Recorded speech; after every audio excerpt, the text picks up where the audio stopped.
Welcome back, everyone, to Misty Mountain Streaming. It's me, the D&D wannabe, your dungeon master for the evening.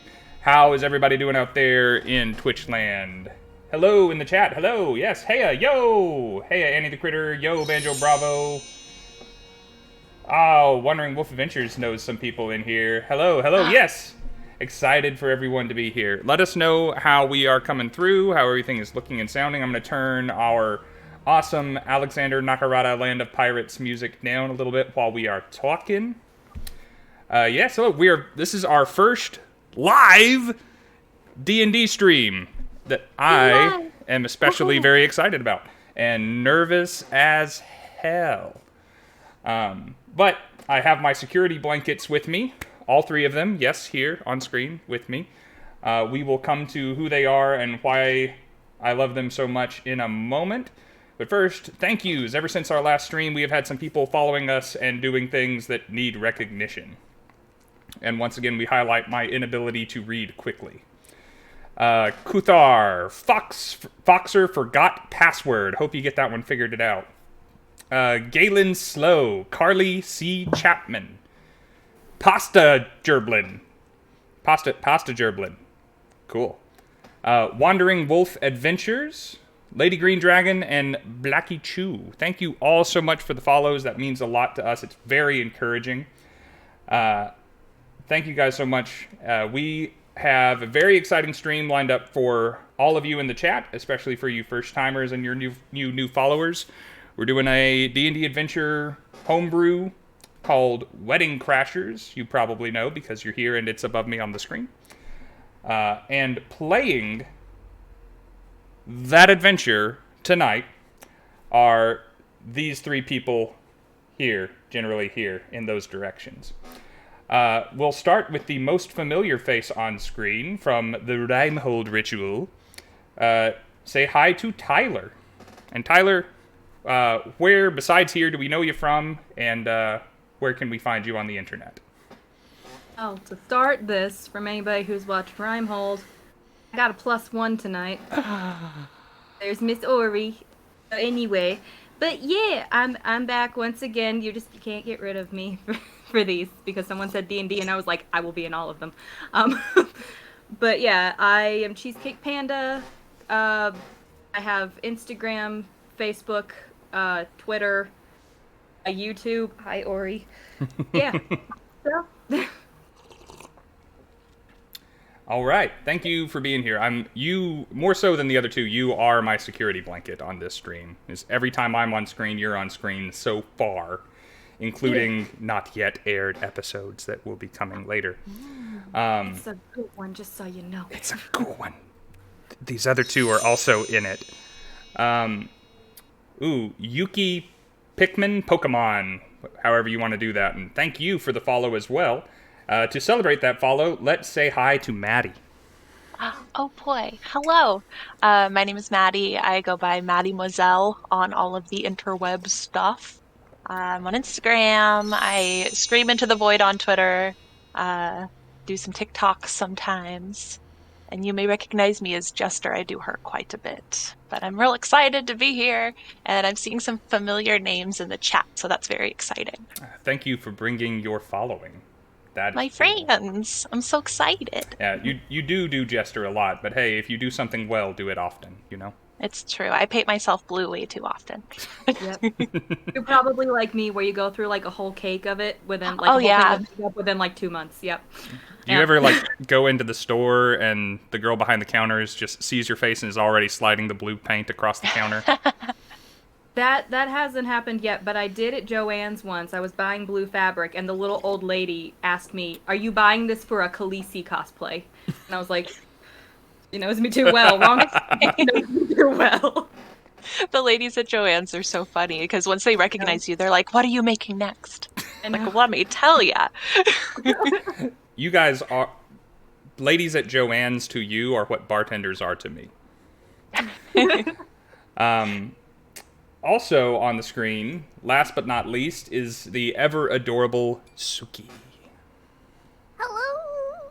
Hi. I am Suki, Sukina AI, on Twitch, on Twitter, on well, I have a TikTok. I haven't done anything with it, but I got it. And YouTube. I'm a horror content creator. I do horror stuff, so I'm a scary person. Yes, I am scary. And I love D&D very, very, very much. Please D&D with me. Also, hi guys. Hello, welcome to the stream. You were threatening on Twitter today that you were going to rage if people you love didn't follow you to the stream, which I always want people to come to the stream, but I also kind of wanted to see you rage. I mean, given the character that I have selected. Yes, well. Wink, wink. I'll probably be the raging one later on. You were talking in your stream last night about getting your YouTube channel started. Did that video render for you? Is it up? It did render, but then I decided to schedule it out. So it's scheduled to release on Wednesday.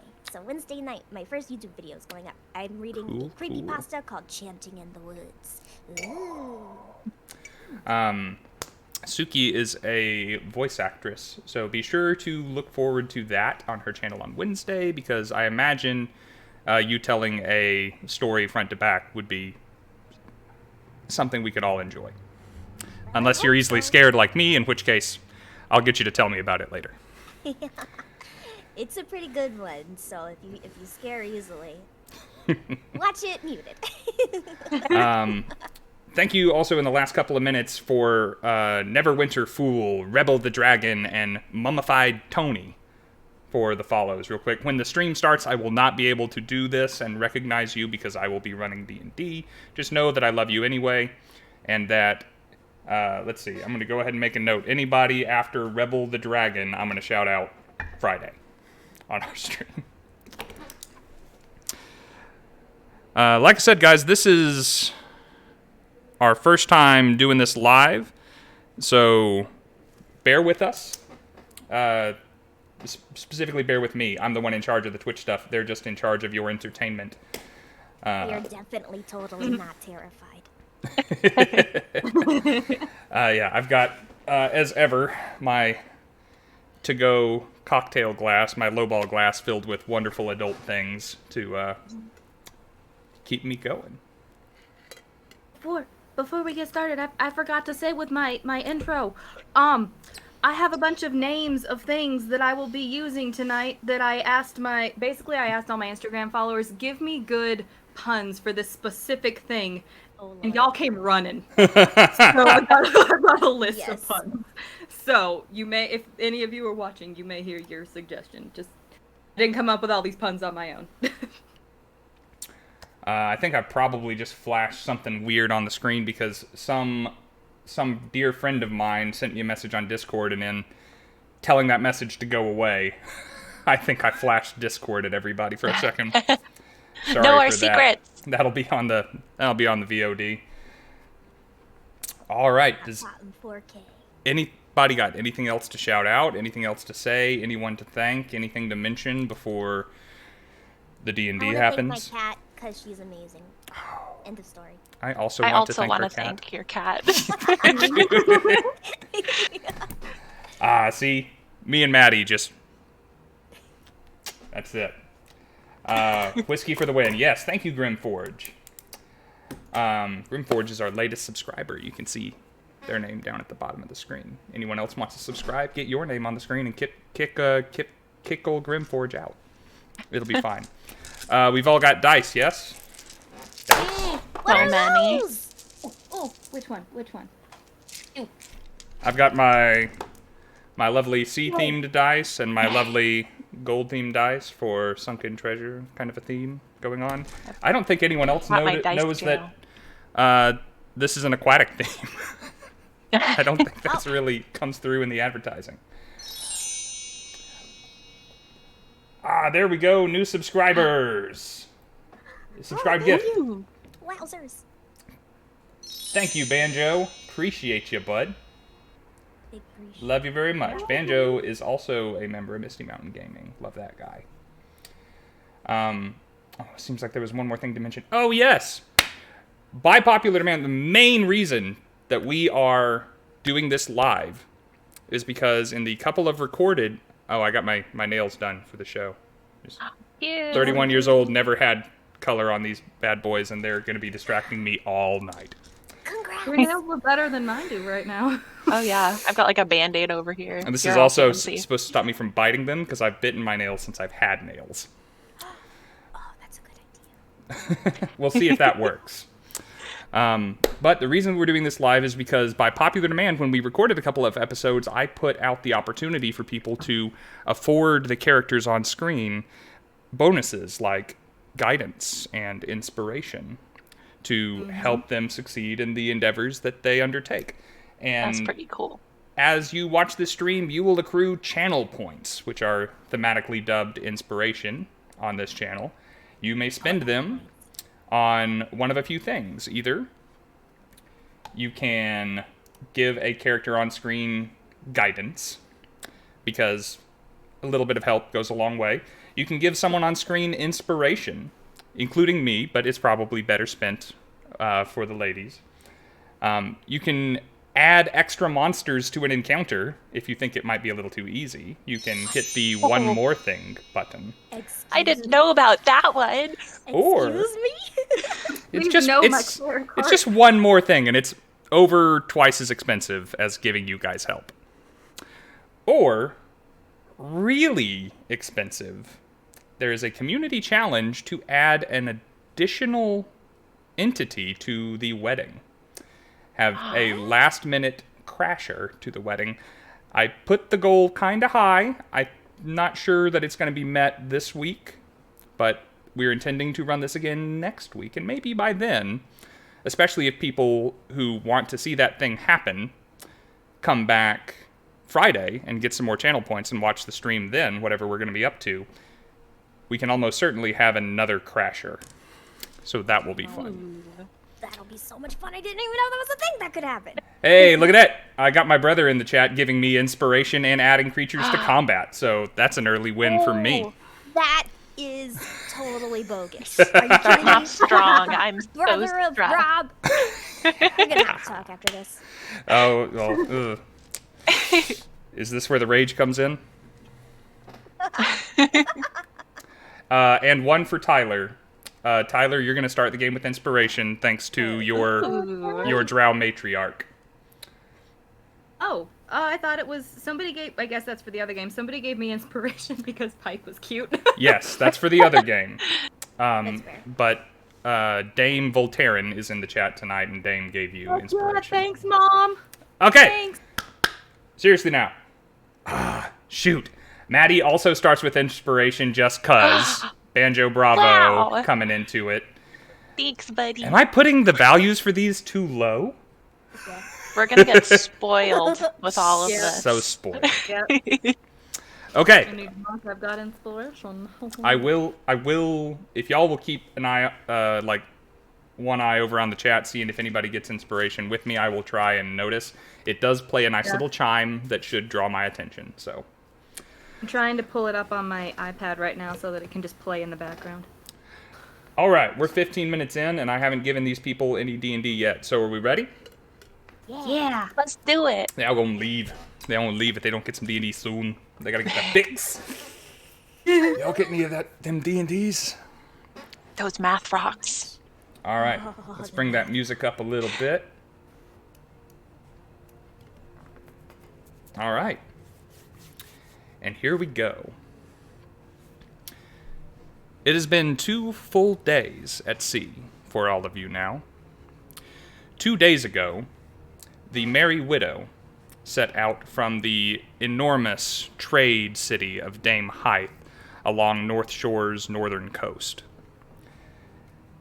The ship is fair and crewed by a reputable bunch. Some of you, more likely than others, heavily vetted the crew to make sure that you were traveling with scrupulous people in these dangerous times.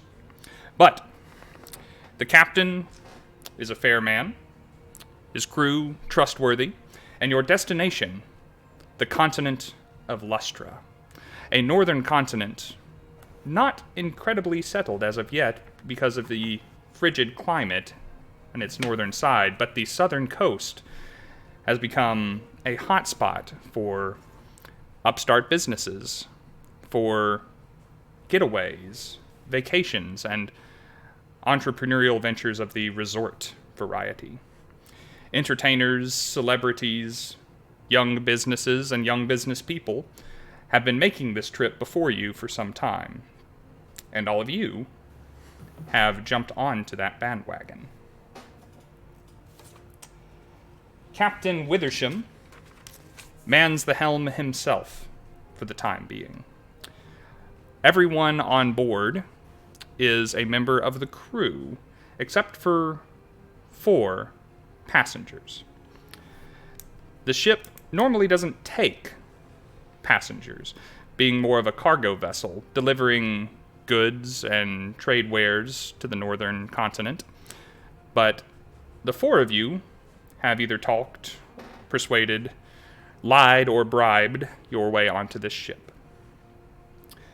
We will meet the 4th passenger in a moment, but Tegan, as you are in the 2nd day of a voyage trapped on a floating box, where are you, and what are you doing, and what do you look like? So, Tegan Marquis is a half-elf with sort of auburn-ish hair.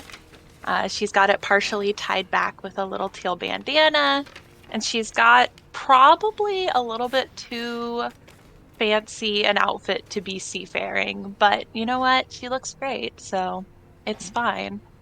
She's sitting on the deck off to the side. She's got like one knee propped up, balancing a little notebook on it, and she's got her lute in hand. And currently, she's sitting there talking to herself, and she's like, what rhymes with ocean? What would rhyme with ocean? And she's just kind of sitting there going through the alphabet. She's like, Boshin, Koshin. Just is not coming up with anything. A salty old sea dog that you know as a shanty man from the previous day's experience. Whenever there's any arduous or unpleasant work to be done, this guy sits up on a box and try and lifts everyone's spirits. You may have had a jam session yesterday. Absolutely. Up to you. He walks up and says, potion. Potion rhymes with ocean. Yeah. Well, aren't you just the smartest thing? Potion, ocean. Oh, it's perfect. Exactly what I needed. Too kind. Is it coming along, then?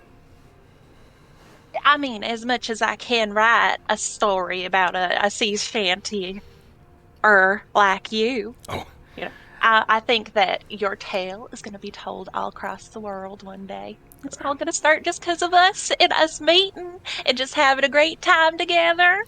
Don't compare me to the lofty likes of you, ma'am. It's this old sea dog only repeats what he's heard across a long career. Never written a note myself, unlike you, ma'am. You keep those stories going, though, and that's what real artists do. They keep that story continuing on. He is so flattered and overwhelmed just by your attention that he begins to kind of hide behind a mug that he's been carrying around with him, and finds himself a reason to Writing is thirsty. Let me get you some of the, or would you like some of them? I would love some. Thank you very much. Coming right up. He, blushing over his white whiskers, excuses himself to fetch you a drink. Oh, that's so smart. She writes it down, starts scribbling some more words. As Tegan is up on deck, where is Knob? Knob has been hiding this entire trip. Does not like the sea. Probably thrown up quite a bit. And doesn't really care to clean up too much afterwards. Knob is below deck, searching through anything that she can steal. She's just scrounging around, picking pockets, looking in the little corners for anything. Just searching for anything like leftover, like forgotten. It's hers now. It is quite a busy ship, and again, it is a cargo vessel. There's lots to meander through, and thinking that they have a good handle on where everyone on the crew is, there's no one really watching the hold. Once you got down here, you basically had the run of the place. But as a goblin, how did you manage to convince Withersham to get you on the ship, or does he even know you're here? So about that. Nob, may have lied on her little resume for getting onto the ship. So she definitely said that she's not really a goblin. She just looks like one, and so he was like, probably not gonna do that. And then she was like, yeah, but like, please. And so with a little bit of convincing, he let her on, as long as she doesn't show herself. That's So fair. she's hiding down in the bottom. No reason to alarm or frighten the other passengers, after all. Of course. But bound as Captain Withersham is by a strict code of mortal conduct, he was forced to relent as soon as you said please. Well, And he did make a point of saying, now, as you're down in that hold, make sure you keep those enormously gloved fingers to yourself. okay, Yes. look, the gloves don't come off, sir. Ah, The gloves are here to stay. Nob, by the way, forgot to describe what she looks like. Nob is very tall for a goblin. She is about 4.5 feet tall, towers over her friends back home. and that's Just before the huge. ears. Before the ears, if I put the ears up, holy moly, it's so high. Nob is wearing very, very common clothes, a very oversized poncho that covers most of her body, huge baggy pants, kind of like a mechanic's kind of pants, and on her hand she's got these giant like metal gloves on her hands, and then to the side of her, like on her hip, she has a very large bag full of like some sort of like balls or something, and they're just like to the brim filled with just a whole bunch of balls in that bag. Big old balls, big old swinging balls. Big old balls. So, as you're rooting around and looting around, I can't really have anybody addressing you. However, we can find out what you find. Oh, So, yeah. take one of those. I've got a little, just in case. I've got a little table here. Why don't you roll a d8 for me? Eight? Just in 6. case he says. A 6. Okay. You come across this fairly sizable locked crate. It's got a little padlock and a hinge on it. You take some of those big gloved fingers and just squish that lock down into almost a two-dimensional object and I'm so strong. pull it right off and have a look inside. And there is some packed in densely with a lot of hay around it to kind of protect it for the travel, is so much overproof rum. Just like bottle, hay, bottle, hay, bottle, hay, bottle, hay, bottle in this big old crate. It's clearly one of those She little won't have a hard resorts. time. It is getting a refill. You can swear if you heard Nob walk that there is just a little jingle to her as she every step she takes. Just a All right. With this discovery, do you pocket some? Do you drink some? Of What do you- course. Okay. She A little of both. She drinks one with one hand, and then with her other hand, she sticks them in any sort of bag that she can. There you go. All right. I imagine Nob is the kind of person who has like a sack. You know, it's like always got a Of sack course. with her. Yeah. For some reason, there's like no end to the sack. It's crazy. Awesome. And finally, that leaves us with Delilah. Where on the ship are you, and what are you up to? What do you look like, and who is Delilah? Oh my god. Well, let me just start first with who Delilah is. Delilah DuPont. I am the founder and owner of the Scone Age Bakery, plus its sister location, the Early to Bread, Early to Rise. Yeah. Yeah. Delilah, she's a cleric, and she's a very, very tall tiefling woman. She's about 6 feet tall.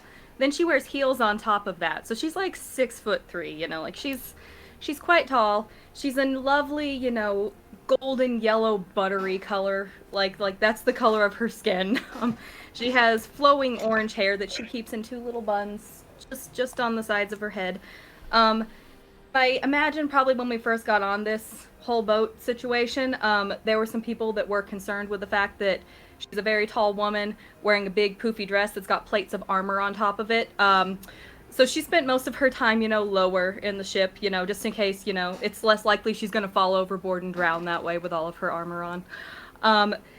She's probably hanging out, you know, not exactly in the kitchen, but like close enough to where somebody's cooking, and like she's not exactly herself cooking or doing it, but like you can tell she wants to jump in there and like get help. So instead she's busying herself by like talking about baked goods and things, like all that kind of stuff.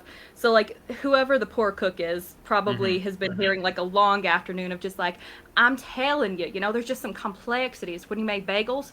It's in the water. It's in the water. That's what she's been doing. The grizzled cook like pushes some stringy hair out of her face and just working over fires and hot pots all day. She has pit stains going down to her belt, you know. She says, "I take something in the water where you come from for sure." Yeah. Yeah. Well, I mean, we got different kinds of water, you know, like we do have the ocean and all that, but then we got streams, and I guess you just really only have the ocean out here, huh? Out here on the ocean? Yes, all we have is the ocean. Yeah. That's very astute of you. Is that why everybody's always drinking rum up here? Because there's not water you can actually drink? No, we drink rum because the passengers just keep assailing us with conversation. Oh, man, yeah, well... You mostly crew, so I guess that's why you don't really take many, you know, like that little bard up there singing. Oh my god. Whew. Oh, yes, Miss Tegan, such a delight, her, yes. Ori. She's trying to get in my armpit. It's my fault for mentioning pit stains. And you can tell, She turns away as though to try and begin doing something else, and she has left this pot of like simmering stew unattended, and you watched her assemble that pot, and you know you're gonna have to be eating that later, and based on what she has put into it, you are not looking forward to that experience. You are currently unwatched in a kitchen full of ways to alter this stew. Do you choose to do anything? It's gonna kind of like look around, just make sure, and then like kind of tiptoe over to the pot, you know, like you still hear kind of like a as she's walking because of those heels. Then like kind of like a child, which is very funny from this 6'3" woman.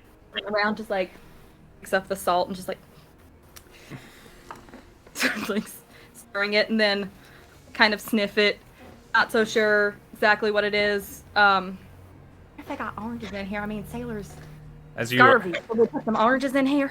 As you watch the pot, this little fish skeleton like bobs to the top. Well, I guess that's protein to some people.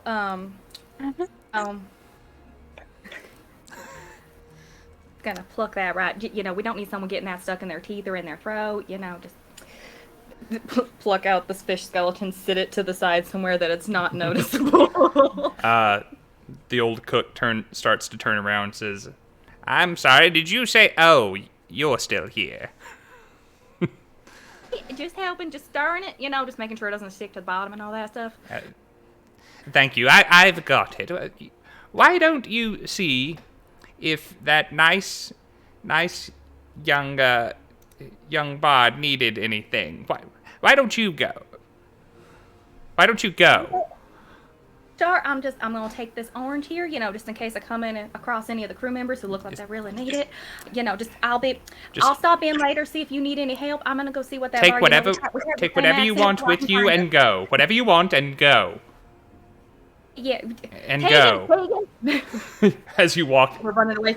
you start going up the stairs towards the deck, and you pass an old man coming down with a cup of grog and in search of another. Tegan, you are up on deck. You probably have the best opportunity to notice this. You are a little bit distracted. What's your passive perception like?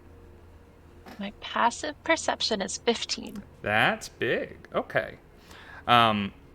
You are enjoying kind of the gentle rolling of the boat across the waves that would make some goblins we know rather ill. And you're trying to work on this thing you're writing, but you're just so kind of distracted by the beauty of the sea and the colors of the waves. And then you notice a fin just break the water and then descend. And you think, oh, that's, interesting. Probably a dolphin. I mean, maybe a shark. And then you see two more. And then I've never been this two, far out and on the water, but there's 5 fins kind of cutting through the water around the boat. Here. And as you look up to mention it to someone, you realize, oh, it's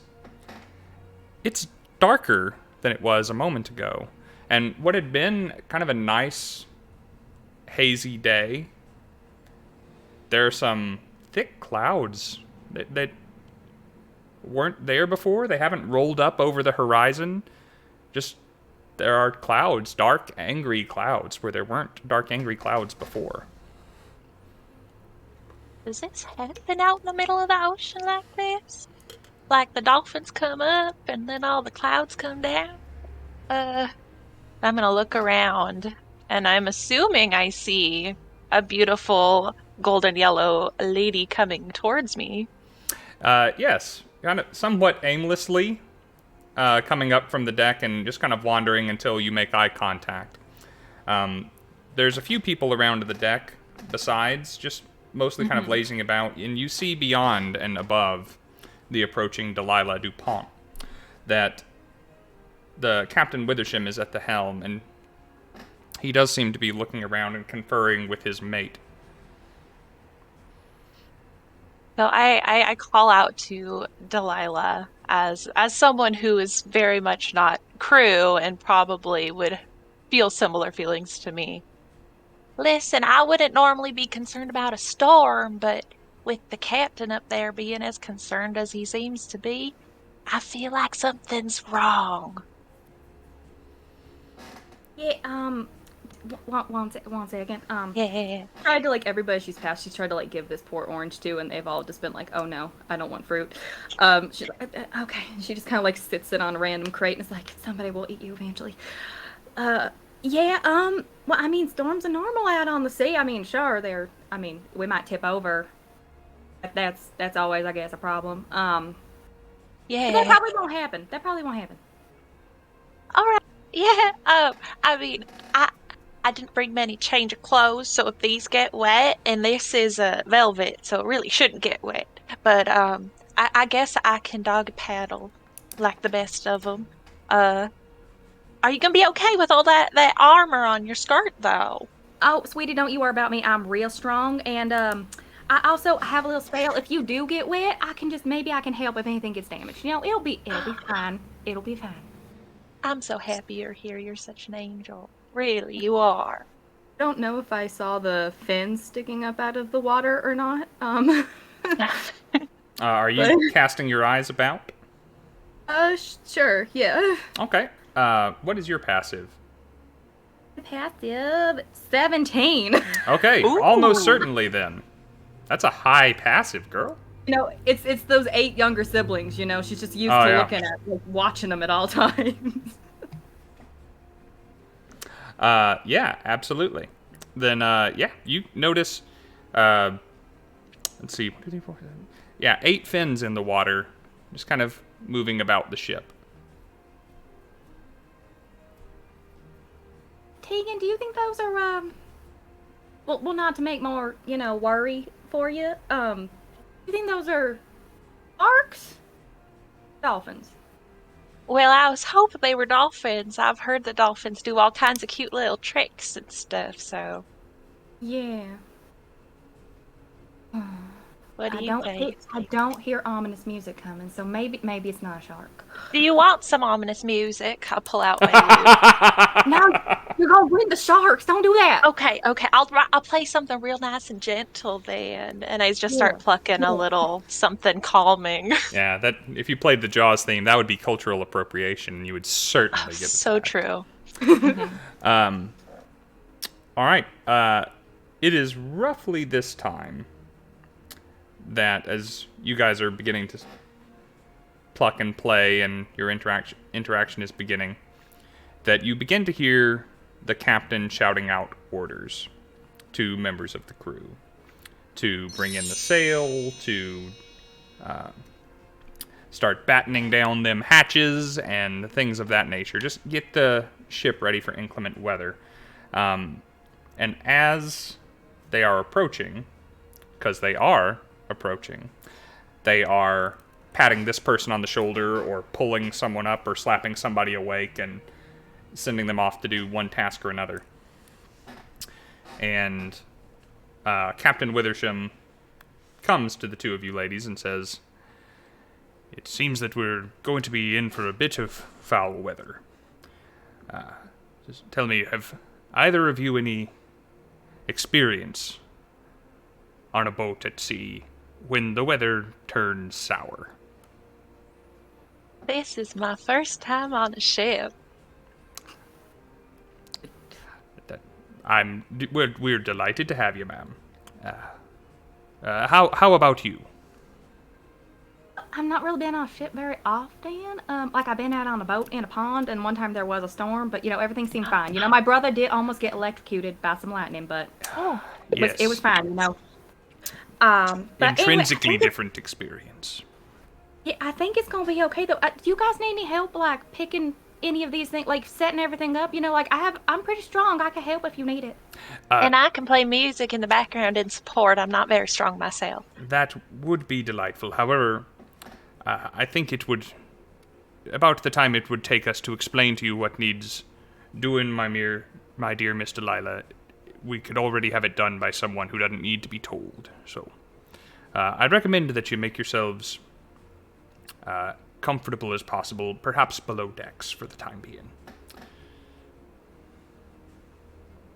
Sounds like a plan. All right. Picks up my sad orange. Come on, Tegan. Let's go on down to the bar again. All right, I'm coming. All right. As this is being discussed up on the top of the deck, you, Knob, become... What is your passive perception? Let's go ahead and get everybody's out on the table here. 15. 15. You guys are so perceptive. Yeah, I don't understand how that happened. This is amazing. This never happens So to me. seeable. As you are kind of cranked back, enjoying a bottle of the good stuff, you hear soft footfalls coming down the stairs to the hold. Luck. Yeah, not like someone trying to be stealthy, but not incredibly talented at it. Okay. I am I'm gonna cork up the rum that I was drinking, stick it in my bag, and then just like put my arm up on the chest that it was in and just like whistle. Except I can't whistle, so I'm just I'm very curious now. Can Knob not whistle, or can Suki not whistle? both. Somehow that's better. All right. From your... go ahead and... So you're not... Yeah. From your very nonchalant position, you watch the fourth passenger on the Merry Widow come down the stairs. And I think now's the time to see if I have things working that I mean to be working.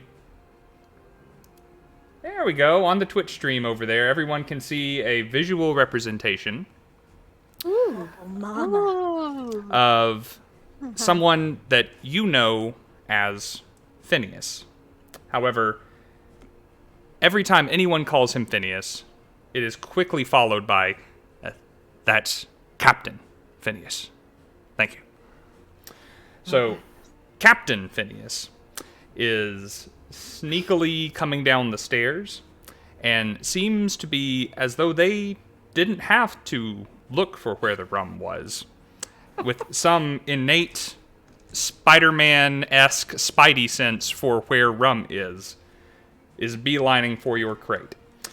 Until they notice that someone is leaning against it. Now, you have not left the hold. And so, while you have been aware of kind of the comings and goings of the people above, this is Captain Phineas's first time seeing you. And so, Phineas, you I don't remember. Hello. And she just like tips her non-existent hat to him. Nice weather we're having, right? I suppose from down here it would seem that way. Unfortunately, it seems to be taking a turn. And whenever inclement weather arises, so does my desire for a little of what you're leaning against. I'm leaning against? I don't even know what you're talking about. Wow, what is this? I'm leaning on a crate. This is crazy. I wonder what's in it. He takes. Do you want to check? He takes 2 long steps towards you, and you see his nostrils flare a little bit as a. Right. No idea what's inside. Well, let's. No. And he pulls out this little pick from his pocket and a file, and then realizes that there is no padlock anymore. This is. Quickly, he puts them back in on the inside of his coat, and as he pulls the coat aside, you see that there are at least 12 necklaces on this man. And they are all like holy symbols of all the like Sunday school gods. Wonderful. And he just kind of replaces his very much open coat and says, yes, let's see what's inside. I'm Captain Phineas Flowers, by the way. Yes, Captain! Captain, oh, I'm so glad you're here. You know, I heard that upstairs, it's getting really crazy up there. You know, you should probably go check on that since, you know, it's really crazy and, like, apparently there's bad weather. So, like, you should go take care of that problem. Or, you know what, why don't I go do it for you? And then I start to leave. Okay. He does not stop you from leaving. You hear the sound. As I'm leaving and passing him, I swipe a necklace. Ooh, that'll be tough. He is very much interested in the rum, though, and he's already like making to open that up and take a bottle out. Is. Why don't you make a sleight of hand check? All right. Let's see, and I need to roll for Finny here. Okay. There's no slouch in this department. All right, so I'm really, really good at sleight of hand. Okay. I got a 19. Ooh. I'm really good at perception and rolled like shit. All right. This is interesting and unexpected. He had about 12 necklaces on. Roll a d12. D12? And if you get a 3, I'm going to come over there and kick your butt. Let's see. 11. 11. Okay. Uh-huh. So let's have some fun and be accurate about this. Okay. Oh, shoot. Broke the stream again. That's on the wrong screen. 1, 2, 3, 4, 5, 6, 7. I just saw it. You got some secrets up there again. Oh, fun. Okay. It's not YouTube. We can't wind back and screenshot it. Oh, it's my homebrew Pantheon Excel document that everyone just got an accidental glimpse of. I should really not be pulling up new documents in the middle of a stream. Lessons for later, but I didn't know I was going to need it.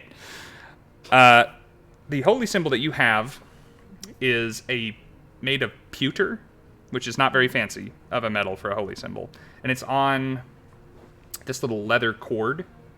You manage to get it off of him just by quickly snapping the leather and pulling it through. The holy symbol itself is these delightful, like sparkling, smiling eyes on a face with a joyful grin, and all the teeth in that grin are pointed and jagged. Hell yeah. You can make a religion check to see if you know whose it is. Religion +0. 4. 4. No idea. Wonderful. But it's pretty and shiny, so I put it on my own neck. It's one of Stick those. it underneath my poncho. Okay. And you are heading to the upper deck as you do so, yes? Oh, fuck no. I'm just trying to get away from him. Oh, okay. You succeed in doing this, and either charmed or intrigued, at the very least, Phineas has collected himself a bottle and is 5 full steps behind you, but is just following you wherever you want to go. Oh. All right. So I guess you're just gonna follow me then? That's great. Well then, I'm just gonna pop out my own bottle, quote unquote, of rum and just keep drinking it. And then I'm just gonna walk up to Captain Flowers and say, so, what you doing? Here, on the ship. Why are you here? Why are you, up deck? You should be up the deck. On the deck.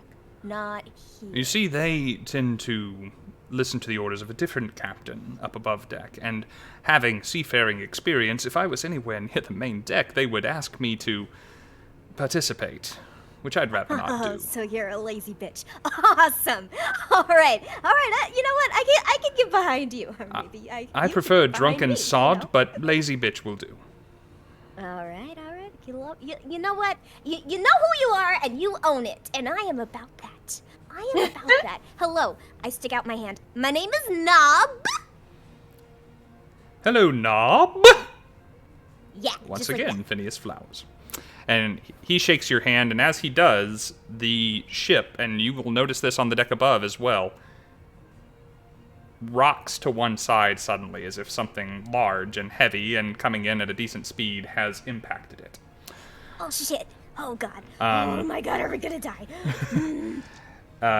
All of you hear shouting of the actual captain of this vessel, Captain Withersham, as he descends from the deck above and is shouting, "All hands on deck! All hands on deck!" Not you.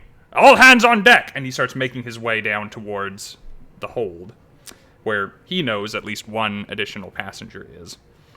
And he shoves his face down into the hold, looks around for a moment as his eyes kind of adjust until he can see Flowers and Knob, and says, "You two, come with me." What? Phineas has a bottle behind his back. I'm in the middle of just, pouring it down my throat. Just... Just, "Yes, you two, come on, quickly. We have little time." Okay. Let's go, Captain. Captain Phineas follows you up as well. On this vessel, the main mast, of course, pierces through all the decks of the ship. So, on the deck where you all are, where the galley is, and where the captain's quarters is, and some other functional rooms of the vessel, including where all of you that aren't goblins sleep, there is an enormous tree trunk in the middle of the space. And Captain Withersham's is leading you all in that direction. And as he's going, he's explaining, "Weather's taken some sort of an ill turn.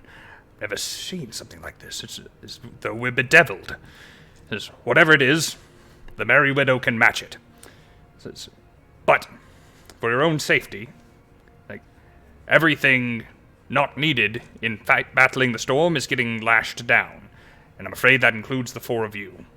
If you were to go tossing about the ship and injure yourselves, or, well, I wouldn't forgive myself. As he said, like, with the ship rocking probably from the incoming storm, Delilah's already, like, kind of, like, wobbly on her feet and definitely kind of, like smashes into one side of something. Hear kind of, like, a loud, like, kind of noise because she's wearing armor.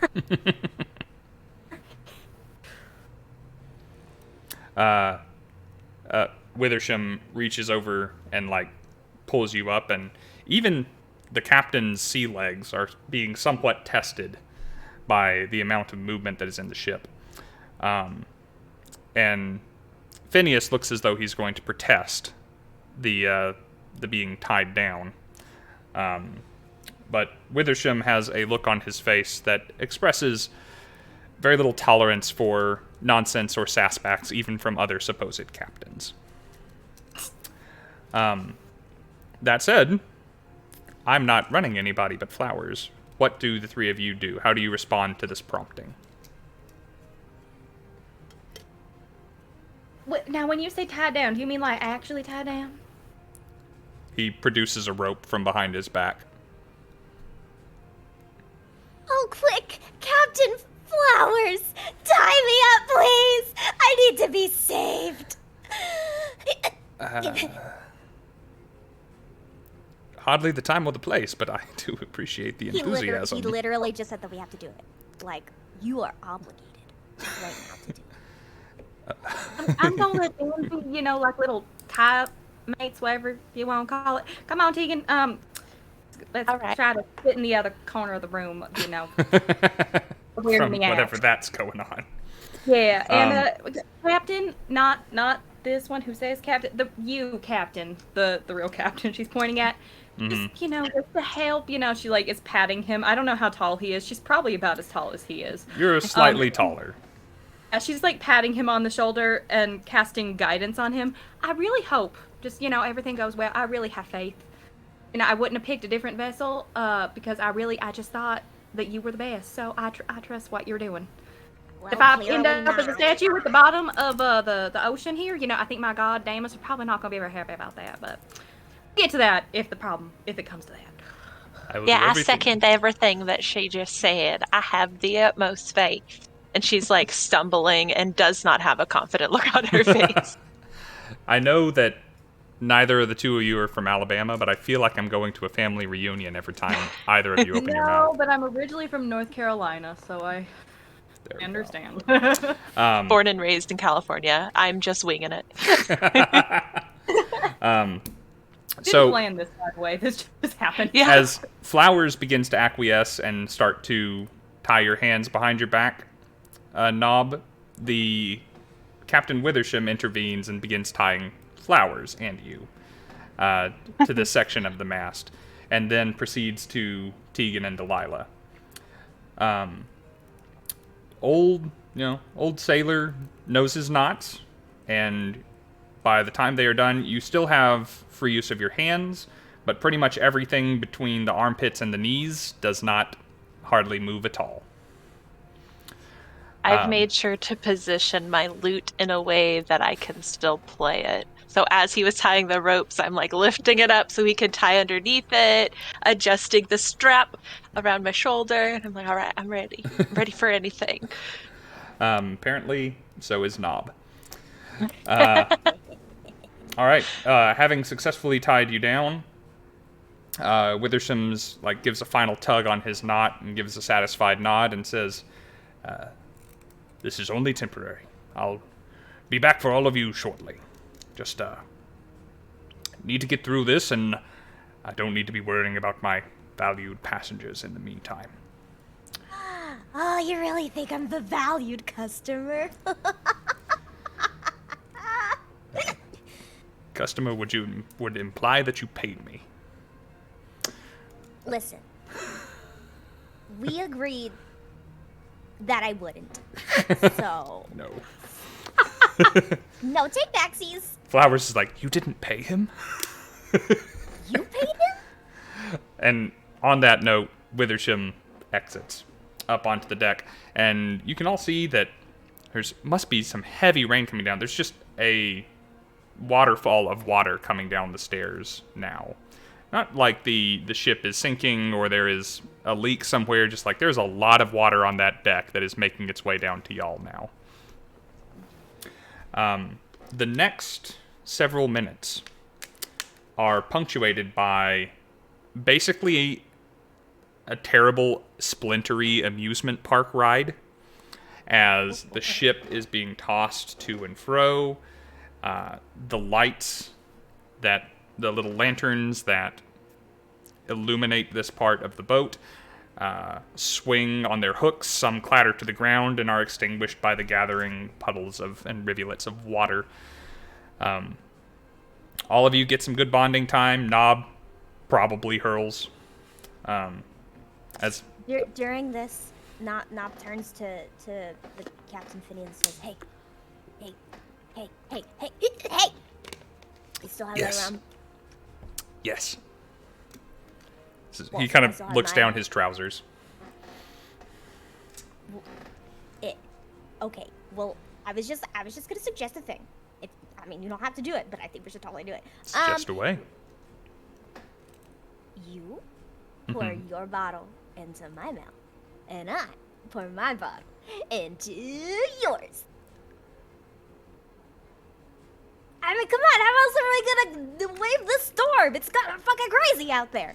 In here. Are you sure you're looking slightly greener than when I met you already? Are you sure you want rum right now? How else am I gonna fix this green complexion? Fair enough. Bottoms up. He starts fishing around his pants for his discreted bottle. Just wiggle around until I can help him out. As you guys are beginning to situate this particular rum-based maneuver, there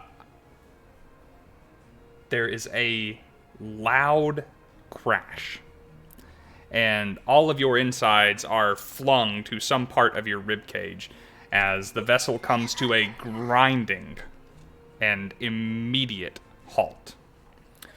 Above the sound of the storm outside and above the deck, you hear screams, shouts, cries of distress and alarm, and then nothing more than the storm. Lila's immediately gonna start trying to rip the the rope to try to get free. She hears people screaming. Okay. Let's see. Leaving things to chance that should be left to chance. You are not near the rope now, and Withersham knows what he's doing. It's a pretty tight rope. If you want to just try and burst out, it would be quite a difficult thing, or if you have some means on your person for extricating yourself without a sheer feat of strength, you let me know. Check this real quick.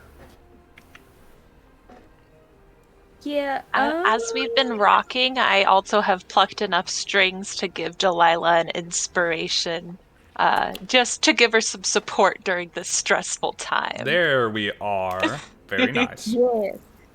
I have hand axe. A hand axe will absolutely Yeah. do. So it's basically stuck down. You see a shaking hand with the little hand axe. You're having to all right, now I'm gonna get it through this rope and then up through this one and then kind of wiggle it to the other side. Yep. So over the next several seconds, you are worming that out. Phineas lost his rum bottle in that lurch.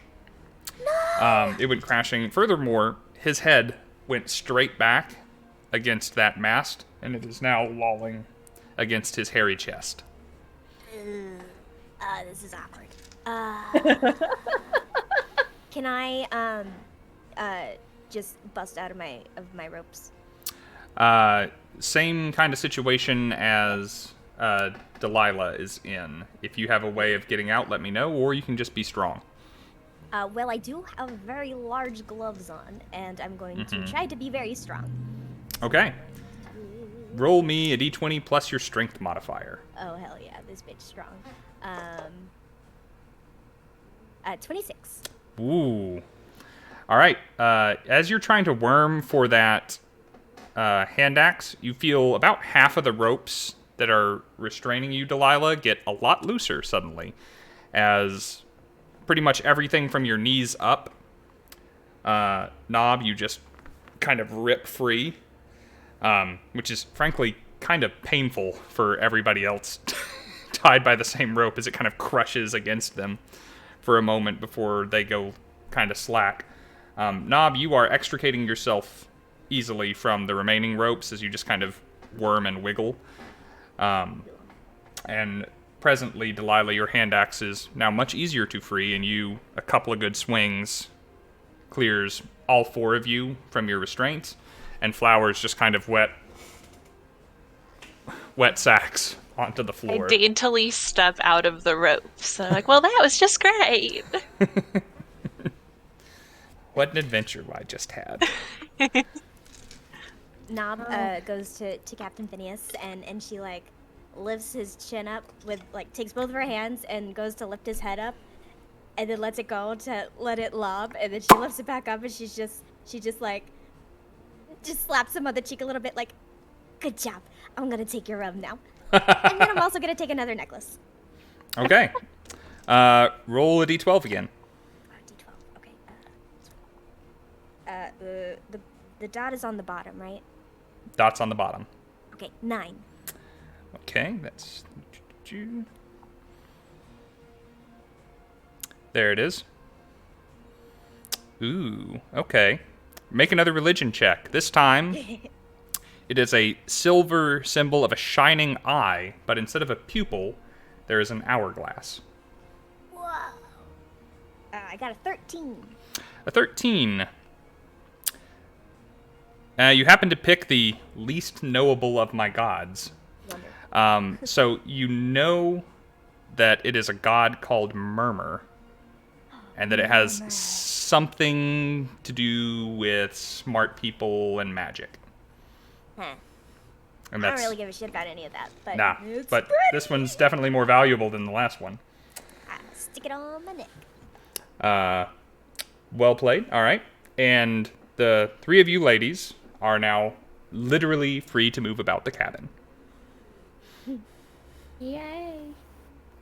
Yeah, Delilah watched him, like, fall and splat on the ground and is kind of like, if he's still there in 10 minutes, I'll come help him. You also watched a goblin that you didn't know was on the ship taking a necklace off of him. Yeah. She's not taking the time to really focus in that those are, like, holy necklaces, but regardless, she's, she's clacking her way down to the other end of the ship where everybody had been screaming. Okay. So you get up on deck, and as quickly as the storm had come, the storm seems to be passing. And by passing, I don't mean leaving, I mean dissipating. There are holes punching through the darkened clouds, letting god rays of sunlight down, dappling the deck. You realize that you are highest passive perception in the party. You realize, first, that you are the only person on deck. You realize, second, that the boat is no longer rocking, moving, swaying on the waves. And with that realization, you ponder why, and realize that there is water around you, but, like, far around you.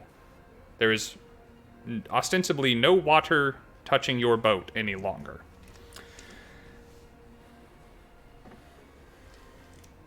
It's as though it's like you are, from where you are currently standing on the deck, it seems like you are in a crater of air with water out there in those directions. Oh.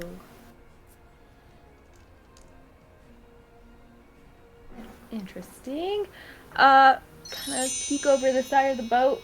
You know, like, does it look just like a pit underneath us? Does it eventually look like the water starts again? Like, So as you pass over to the edge of the boat and look down, I don't know what the last thing you expected to see was, but this is probably somewhere on the list. The ship has beached on a tall minaret of a castle that was formerly submerged when the waters were in their proper places. And there is basically, as I said, basically a crater in the ocean with water to the side of you and slightly above, as the ship, the Merry Widow, is nestled on top of a stone tower. This is not normal. Deimos can't listen here, little man. I know you can hear me.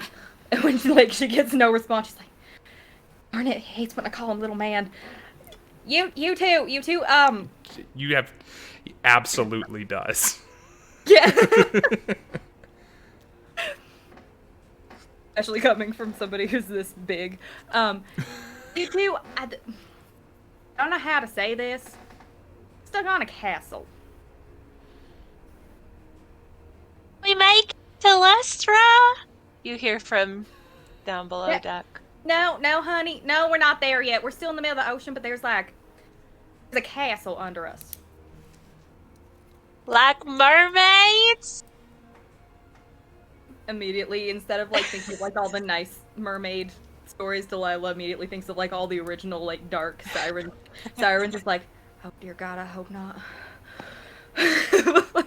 I kind of tow at Captain Phineas with my cowboy boot and see if he responds at all. Let's give him a chance here. Yeah, as you kind of lift up his chin and then let it hit the deck and then do it again. The second time, he oh. It's time to get up, Captain. We're on a castle. Come on. And I start heading up to the top deck. Phineas kind of gets himself up into a little bear position on the ground. Says, I'm pretty sure the last time I had this dream, she was a tiefling. And she was wearing a lot less. Oh, okay. He starts to lift himself up to his knees. Oh. Hello, did she... Wait. I actually know you. So I'm... not dreaming. Nope. Last night was fun. Make a deception check. Oh God, natural 20. This little fucker. And my deception is... Oh, my deception's -1. Okay. Let's,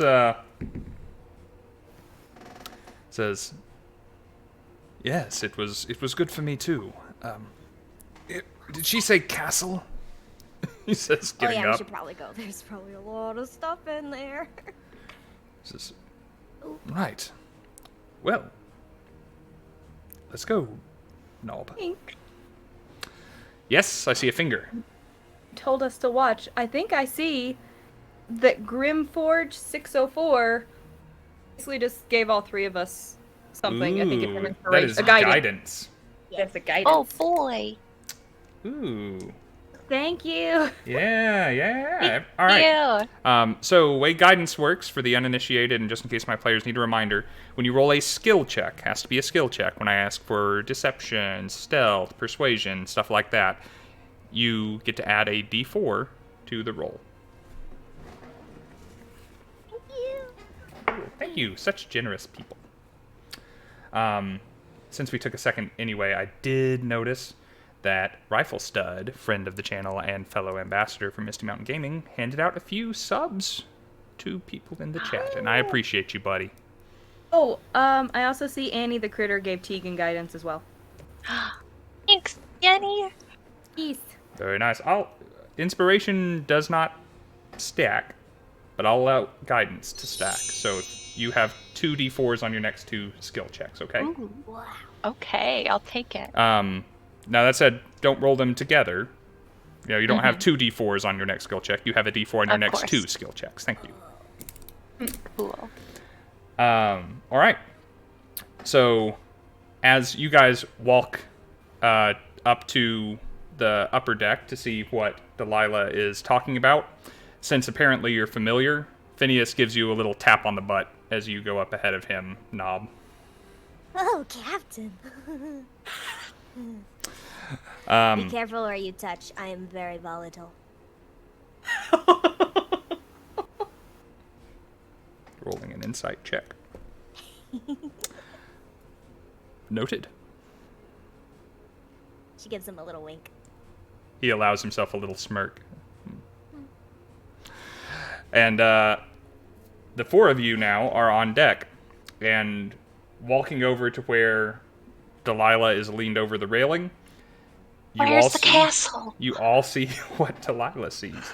There is, in fact, now that you are all looking down it, there's still kind of a roar of water, as water seems to be, as though quickly as this crater would be filling in, water is rushing up the sides as well, and it's very difficult to hear anything if you're not pretty proximate to the person that you are shouting or talking to.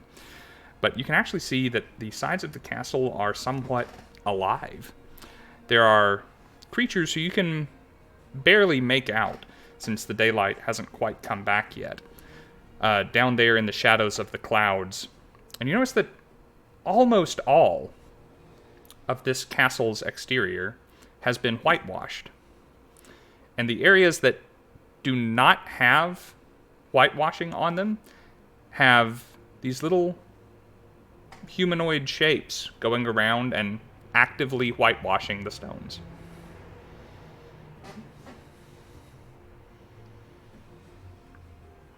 They are easily scores of feet below you. You are quite high on this tower. And you think they're gonna be friendly? I mean, Probably there's not. one way. There's one way to find out. I'll use thaumaturgy, tiefling, to make their voice very loud and booming. So there's like an extra loud, just southern accent just flowing out into the world. Just, excuse me, are you?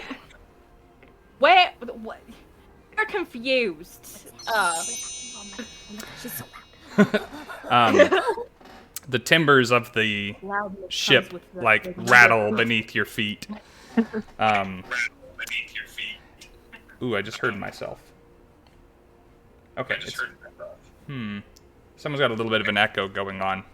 But below you, you see these dark shapes with their paintbrushes and buckets on their little pulley system, little window washer planks going up and down the side of the building. And they are... See, it seems to be coming out of Tyler's mic all of a sudden. I don't know what's going on. Your mic is picking up my voice somehow. Discord does the little green, like, light and border, so that's the only reason I know. But with this shout, they scurry. Like, one of them falls backwards off of their little bench and falls down onto some jagged rocks that come up around the base of the castle. Several others kind of scurry around, and kind of Three Stooges bump into one another and then run in opposite directions. And almost all of them that are visible, that don't have some kind of unfortunate accident, are running indoors through doors on the exterior of the battlements or down towards a large gate at the base of the castle. Well, at least they don't seem too, like, angry that we landed on their castle.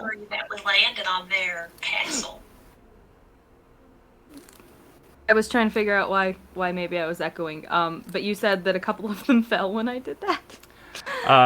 One especially, one of the higher up ones was on like a little, basically just a plank of driftwood held by 2 ropes, and kind of looked up to see the source of the voice and just leaned too far back and just went ass over tea kettle and tumbled down onto the battlements below. You see them, like, you watch them for a second, and they haul themselves up slowly and start making their way inside. May Yeah, I she's interject? been watching with bated breath. Just, May I interject? I didn't kill him. Okay. Yeah. What do you need? What was your name again? I don't think I got your name. Out of character. The echo's really bad. Yeah, I'm trying to figure out why it suddenly started doing that. If you can't figure it out quickly, do you want to switch to push to talk for the time being? I don't know if I've never set that up. What might just work until we go to break is that I just mute if I'm not talking. Could do. When we go to break, I will Yeah. talk you through push to talk. That is unfortunate. Thank you, though. Since this is live, I can't do anything about that in post like I have been able to before. Thank you, though. All right, yes. Delighted that she killed no one. Delilah seems to have gotten their attention, but they did not seem to want the attention or to respond necessarily.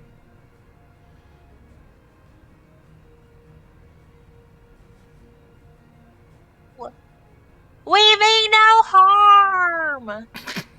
I can't For make her voice yourself. any louder, so. Oh, true. I mean no harm. How dare you speak for the others? You are shouting down there, and whether or not anyone can hear you, you are uncertain. There is no one left to gauge the response of. So Is there a should way we to get off like the ship?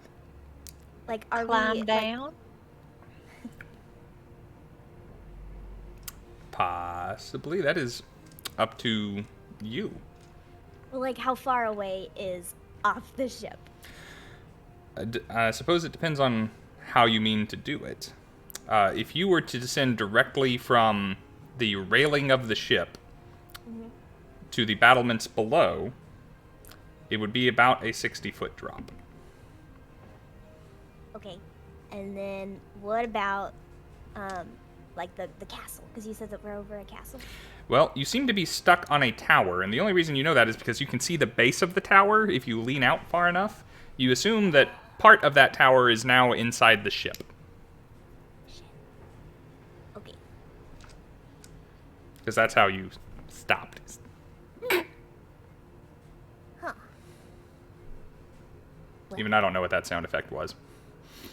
What if we see if there's a crack at the bottom of the boat that we can climb through onto the tower? So I don't know about y'all, but I'm a little afraid of heights. So I don't really feel about jumping. I mean, Does anybody have rope maybe. on there? Does anybody have some rope. rope I can hold it? I have rope. Yeah. There certainly probably some of you have rope. If not, you are surrounded by rope. This is a well-equipped ship. And you were tied up with a lot of it, too. That's very true. Well, I'm sure we could gather enough to tie it all together, make a really long rope down. All right. I'm gonna run back down to where we were and see what's there and gather up the rope. Excellent. You do so, and begin fastening pieces of rope to pieces of rope and having the others assist you with it. Flowers, for his lack of willingness to participate in the saving of the ship, does know a thing or two about knots and offers what may be perceived as criticisms or useful criticisms, depending on your perspective. And very shortly thereafter, you have cobbled together about 80 feet of rope. I've got rope for everybody now. Where should we, like, attach it to climb down, do y'all think? I can probably hold it for you guys to climb down, then I can tie it to something for myself. Now, I got a lot of weight on me with all this armor. So why don't we try it that way? Sounds like a good idea. As you take a moment to comment on the amount of weight that you have on you, Phineas takes a moment to decide for himself. That said, he volunteers to help you in holding the rope for the others for the time being. So, of Nob and Tegan, who is interested in descending first? It's alright, I'll go first. I'll check it to make sure that it won't break, that it won't rip. We got this. I'm just gonna go down. I think that's a great plan. You go ahead. Yep, uh-huh. So, see ya, fuckers! as you start to descend, I'm assuming that you're, kind of looking down, seeing where you're going? No. Okay, not at all. All right, in that case, you are somewhat surprised when you reach the bottom of the rope, and you kind of turn around and see that there are 6 figures standing beside you. They're all just kind of in a line, and they either have their arms crossed or their hands in their pockets or kind of behind them, standing at ease. And we're going to change the image on Twitch because all of them look kind of like that. They have large, bulbous, almost luminescent eyes. They have very smooth, very wet, slimy, shiny skin. And all of their teeth are very, very little points. And they seem to have more of them than even a goblin jawline boasts. But they just are kind of opening and closing their eyes, kind of adjusting jaws and kind of shuffling their feet, standing there, watching you silently. Nob looks up at them and just says, "Sup?" They kind of look to one another, look to you, blink big bulbous fish eyes, and say nothing. Not much of a talker, are we? Okay, well, I can do the talking. I know, I'm really good at it. Hello, I was on that ship, and now I'm not on that ship, and somebody else is probably... Oh, hey guys, you can come down, we have friends! As I assume Tegan is beginning to kind of mount the rope and make her descent, you look down, and from a distance, see these figures standing with Nob. Are they friendly? Well, you know what? I didn't ask, but they're real good blinkers. One of them pulls its arm from behind its back, and you see from the elbow down, it is not an arm and hands, it is just a tentacle. And it Whoa! reaches up and picks its nose. Cool. And kind of Coming looks down real slowly. left and right, and wipes something on the shoulder of the one next to it. Hell yeah, friend. Yeah, I think they're friendly. All right. I'm still very tentatively coming down when I see the big fish eyes and everything. As you are approaching, Tegan, as you are nearing the bottom of your descent, a door in the tower that you are descending comes down to some battlements. Then below the battlements is more battlements, and then more castle beneath that. And onto the level that you are descending to, a door opens from the rest of the tower, and out comes 2 more fellows like the one standing next to you, and one other fellow who is notably different. And I'll plop him onto the Twitch screen now.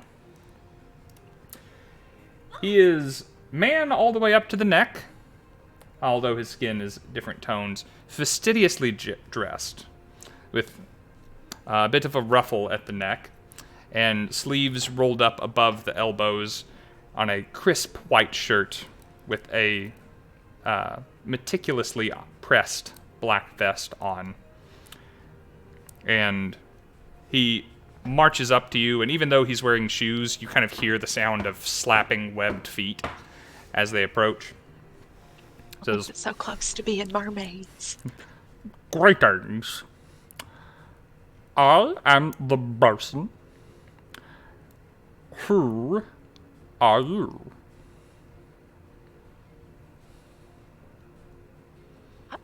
Tegan Marquis, future songstress, aspiring storyteller. It's really nice to meet you.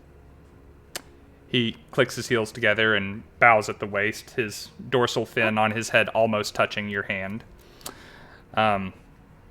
Says, "Though I appreciate the gesture, it is improper for a guest to greet the help." Oh no. Uninvited, though I assume you to be. What? No, we were totally invited. We, were invited to this Yeah, gathering. that's why our boat's up there. Blinks some big fishy eyes up at the boat and sees Flowers and Delilah, like, eyeballing over the railing. Yes, I see. Is it 4 then, or are there more plus ones? I'm afraid I have left 4. the guest list downstairs. I will have to ratify your statements and erroneous claims when I reach it. Of course, understandable, absolutely. Erroneous. Yeah. Well, when the party has gathered, you may follow me. I shall commend your care to the master of the place. So excited to see him. It really has been a while, hasn't it, my small green friend? Yeah, it's been time. It's been time since we have seen this person. Yep. If it is possible for a fish to frown, the fish is frowning. I look up and give a thumbs up to the two still aboard the ship. Told you they were friendly. Phineas kind of leans over towards Delilah and says, "I don't know exactly what's going on down there, and I'll admit I've made some strange decisions in my time, but do you happen to know, did me and that petite little goblin girl, I mean, did we?" To be fully honest, I hadn't met her or you prior to about 10 minutes ago. Given the smell coming off of you, I think it's possible. I She was really do. Very convincing. I mean, normally I'm the sort to remember a dalliance such as that, even in a state, but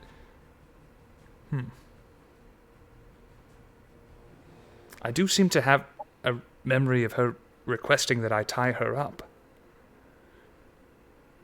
Perhaps Well, it's how true. about, sir, I'm going to be honest with you. I'm a cleric. That doesn't mean I'm a Oh cleric. gods, I'm very sorry. As you can see, I'm quite... He starts fishing holy symbols out of his shirt, and then, like, reaches twice more, and...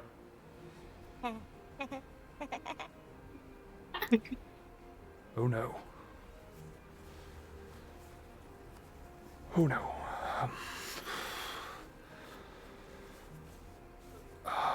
Don't you think about this, existential life crisis you're having on the climb down? Yes. Yes, maybe... Maybe that's something else I forgot from last night. Maybe Nob will know. Yes! Down we go. Down I go. Sorry. As he starts going down, she's going to quickly tap his head just out of pity. Give him a guidance. You notice as you do this, like a shudder runs down his spine, and he looks up at you. Thank you. Yep. And I would help. starts hand over handing down.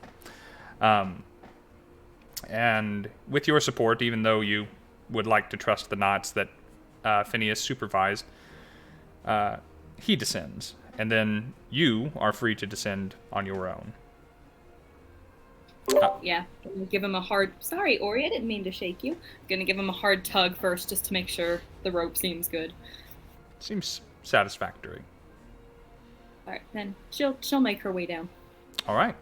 All of you are shortly gathered on the battlements with the, shall we say, unconvinced fish calling himself Bosun. And as you are gathered, he kind of looks you up and down and casts a disparaging eye over Knob and Flowers, but somewhat seems approving, at least, of the visage that is Delilah and the visage that is Tegan, and mumbles to himself, where people who are less perceptive than any of you might not hear, and says, "At least some of them bothered to dress for the occasion."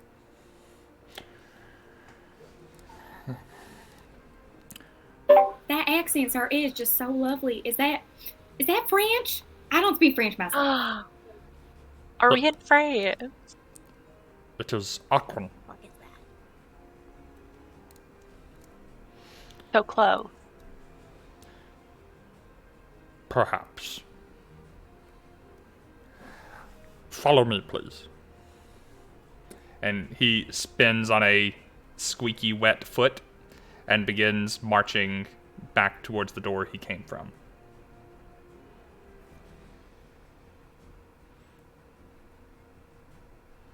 Alright, I guess it's time to make a good impression, everybody. Oh, I'm great at first impressions. Or good.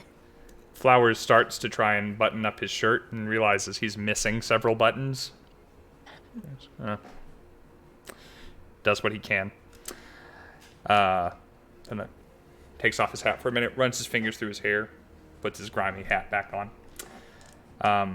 Who would like to lead this procession? I will. All right. I Knob will. marches boldly forward, swinging them big old fists. The rest of you follow suit. You are led down. You are led into a large stone room, fairly well appointed and furnished. It seems to be something of perhaps a guest suite. It has all the furniture and amenities one would expect. But there's a trap door in the middle of the room. And you open the trap door, and there's a ladder. And Bosun descends the ladder, and you all follow. Following that, you are in what is clearly some kind of more functional part of the house. You see a pair of portcullises that are currently raised. You see ballista facing out holes and arrow slits. You see murder holes. Although all of that apparatus is kind of pushed to the exterior of the room, and on the space that you are walking on, all of the walls are clean and whitewashed and barnacle-free. There is a long, narrow carpet leading towards a set of stairs on the far end of the room, and as you pass, you see some more marine life, shall we say, passing to and fro from those stairs towards a suite that is on your left. And you see the door opening and closing, and there are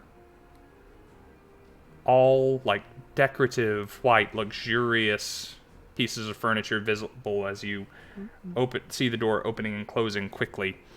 The creatures that are waddling back and forth are green of skin and scales with webbed claws on foot and hand. Large, almost comically wide mouths lined with lots of sharp teeth. Anyone want to make me a nature or history check? DC's only 10 to have heard of these things before. If you roll I can better, do a history check. if you roll better, you get to know more. Here we go. Ooh, okay. Bards know everything. That's going to be a 22. Woo. Woo. I got a natural 20. Ooh. What's your total at? Yeah. 21 with either of them, either history or... Cool. Knob, what'd you get? I didn't even roll. My history's bad. Fair enough. You just hear Phineas muttering to himself, and Phineas gets visibly more guarded. And D&D Beyond pronounces this differently than I do, but he mutters to himself, Sahagin. And as he does, and you didn't need him to mumble anything, both Tegan and Delilah know what Sahagin are. They are basically shark people. As high as you rolled, you know that they are kind of the plague of the seas in the same way that orcs are the plague of the land. They're very difficult to exterminate. They typically attack without rhyme or reason. Just anybody in the waters they come across is basically the enemy. They have a particular war with sea elves, and both believing themselves to kind of be the rightful inhabitants of the underwater realm. They are organized. They are fanatically religious to their god Sekala, the shark god, the great devourer, who sees all other life forms as prey. And so do the Sahagin. But these Sahagin are not attacking or carrying weapons. They are carrying like coral bouquets and seashell jewelry and a seaweed veil, and they are running back and forth, just almost like unless you want to be shoulder checked, you are kind of politely making yourself as narrow as possible as they race past you to and from that suite. Bosun does not seem to mind this in the slightest. Phineas is quite guarded. What is your reaction? I kind of casually play the beginning of Here Comes the Bride on the lute to share with my friends that maybe this isn't a scary occasion. Whatever tune you are playing is probably a surface tune, because it gets no reaction from anyone around you. However, I'm sure one that is quite familiar to the other people in your company. I love the animated emotions of Suki off in the corner of my screen now and again. Thanks. Bosun leads you past all of this and down a spiral staircase.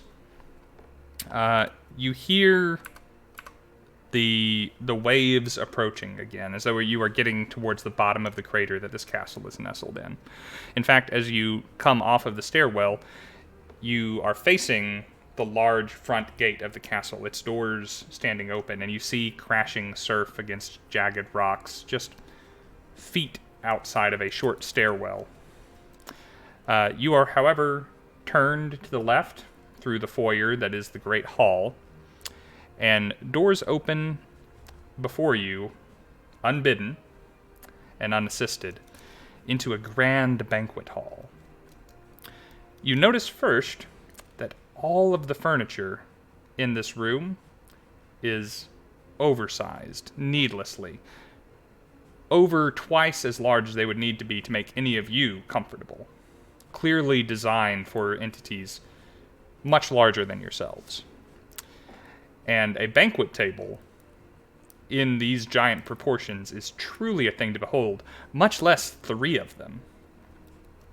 Enormous candelabras made from coral formations boast dancing firelight in a rainbow of colors.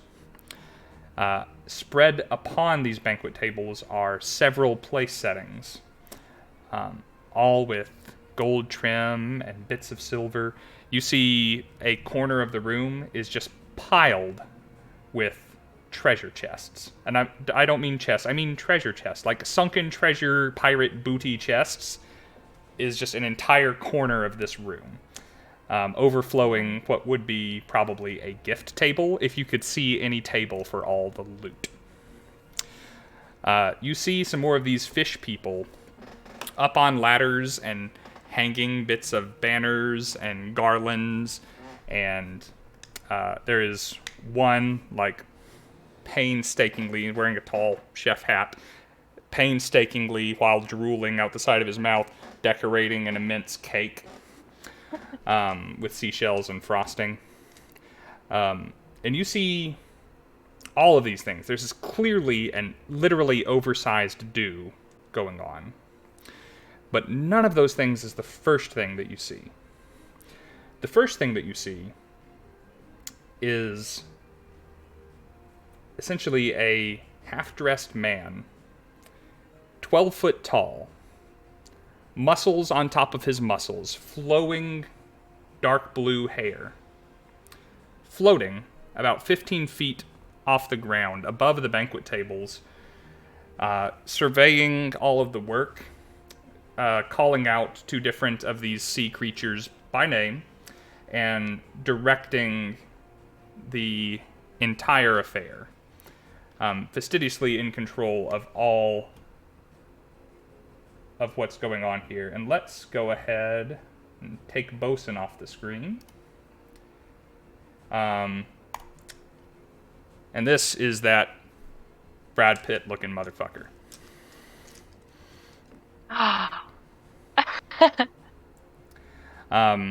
This one is saying, no. I cleared all of this with Bosun yesterday. That shouldn't be there. It should be there. And the gift table is about to break. Will someone put something under there? Reinforce it somehow.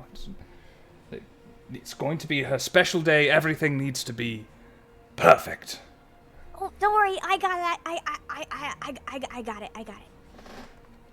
it. The blue face turns and looks at you with a thank you on their lips, which is caught immediately as a lack of recognition washes over their face. You've got it. What are you running to do? I'm gonna go try to like put something underneath the table to hold it up. Okay. Look as if I'm doing exactly what he said. Okay. There's a large treasure chest that almost fits under the table, and you kind of barely lift the table up and push that under the middle and just kind of like give it something to set on, and the weight is somewhat relieved. And I'm gonna yoink something. Yoink something. All right, slide a hand check again. 13? 13. All right. You grab this crown off the stack, this like very ornate, gaudy thing. And you stuff it up under your shirt, and you turn around and start making your way back to your friends just with this pointy crown protrusion coming out of your jerkin. And given the passive perceptions of the rest of the party, they're quite aware of what you did, and you imagine probably several others, whether or not you imagine it, take note of this. And the floating gentleman says, "Bosun, what is this? Who are these people?" And he kind of bites at the edge of his lip, curiously, as Bosun says, good point, Grimforge. I will remind you all that you have guidance. It is up to you to remember it, but when you want to roll skill checks, don't forget D4s. Bosun says, I believe we have caught these trespassers here on the eve of your wedding day, my lord. I recommend them to feed Nemo and Ahab at the soonest possible occasion so that we may focus on what is important today. Oh, I can feed something. Just give me the food. I got it. I got it. You are the food. The what? I mean, I'm not necessarily great tasting, but also I don't know if you're looking for any sort of music for this occasion, but I'm always happy to assist to make, her special day just the most specialist. The giant blue floating man says, "Ah, yes. No, I know of you." And you think for a moment he's pointing at you, and then his fingers drift slightly towards flowers, and says, "Bosun, our officiant, has arrived, and he seems to have brought guests." Flowers is, by the way, completely bewildered at this news. I give him a good little, hip bump to get him to step forward a little bit. Me? You mean me? Of course you mean me. I'm the officiantist. Yes. Yes, the, Amino's favored. You have been expected for some time. I do apologize for the, nature of your arrival. But you see, if we invited you conventionally, I don't think you would have said yes. So, here we are. Now, I did not expect any company. I dare say that our little pet dined well moments ago, but other guests, to kill you would kind of put a damper on things, wouldn't it? Now that we've met, now that you've fixed my table. So you say you're a musician. You play? Oh, yeah. Yes, very much so. I pull my lute around and I start strumming. The first half of that song I was writing on the ship, where I was rhyming ocean and potion and all of that lovely stuff. Okay. Why don't you make a performance check? And Ooh, I would love to. Remember, you have inspiration if you wish to use it, and you have guidance if you wish to use it. I do. I think I'm going to add a d4 to this roll. Okay. Just to see how we can do here. I do get a +10 to performance already. Ooh. Oh, this is going to be a great performance, you guys. I just have to add and do math real quick. 31. 31. Whoa. You are insightful enough, because it doesn't take a lot of insight, to see that this is a man of wealth and taste, and who probably has a discerning opinion as to what is and is not art. However, as you start to strum and you start to play, Delilah, you realize you're crying, and you didn't think you were, and Nob is, her little chest is convulsing, and in the air, the blue man's toes are tapping on thin air. It's like, yes. He doesn't say anything until you have finished playing, lest he miss the opportunity to hear this. I finish up and I go, but it's a work in progress, really. Says, you must play that again tomorrow for the reception. I would be honored, really, I would. Yes, what is your rate? My rate, well, you see, my rate, what do you usually charge for your performances? She charges 5,000 gold per performance. But I'm Take willing it or leave it.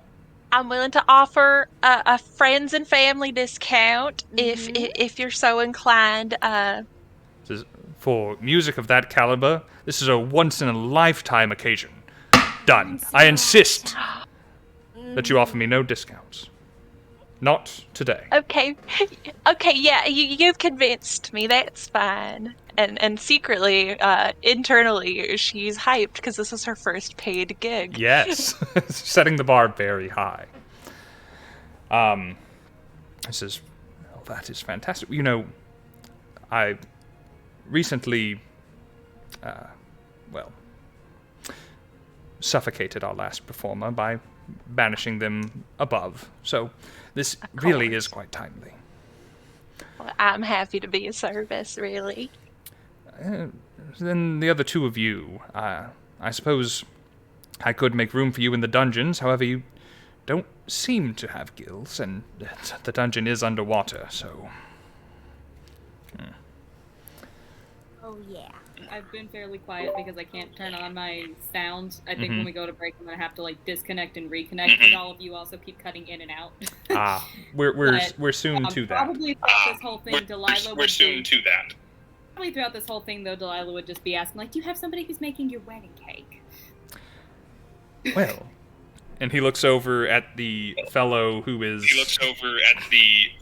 decorating the cake at this time, and as he is doing so, you see that the cake decorator is decorating the top tier of an oversized 3-layer cake, and to do so, they are standing on the bottom tier to decorate the top one.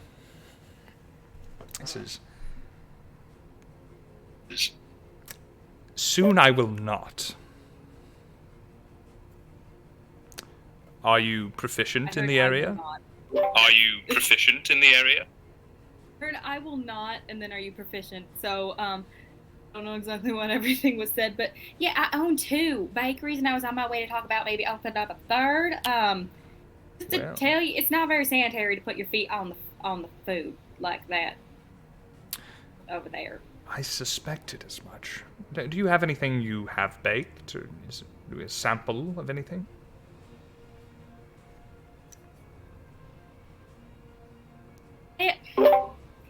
Most of it's still up on the ship. They wouldn't really let me get in the kitchen, unfortunately, but I do have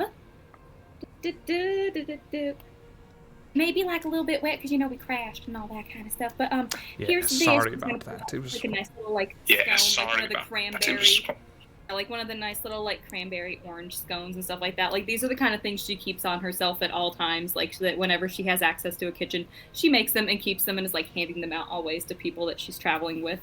Just like a nice, teeny tiny little cranberry scone. All right. The quite tall man, and as tall as you are, Delilah, he is twice as tall as you. And as he floats down to your side, he shrinks until he is as tall as you and holds out an open hand for your scone.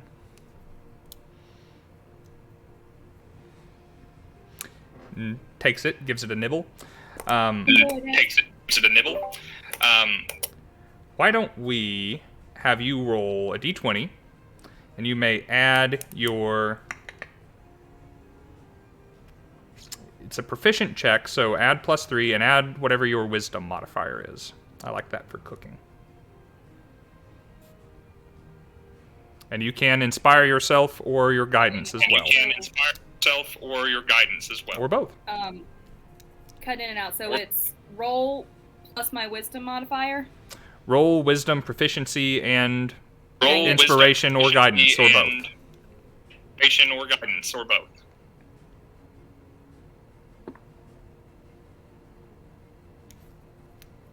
I'm gonna add my guidance because someone gave me guidance. So might as well. It's there to be used. Okay, that makes 20 exact. 20, okay. He takes a nibble. Even though it's a small scone, he probably takes half of it into his mouth and, ruminates on it and chews on it for a bit. Says, "This is quite nice. Quite nice indeed. One moment." He turns and he, takes a pinky finger and, drags it through the cake and the frosting.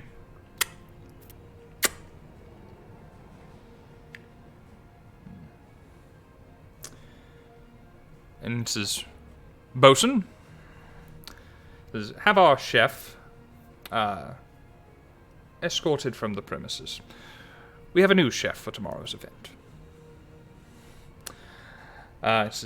We will keep you quite busy. There's quite a few people to feed tomorrow. Well, yeah, you see, if we have that many mouths, I'm really just gonna need my sous chef over here. Points to Nob because she doesn't want Nob to end up getting thrown in the water dungeon.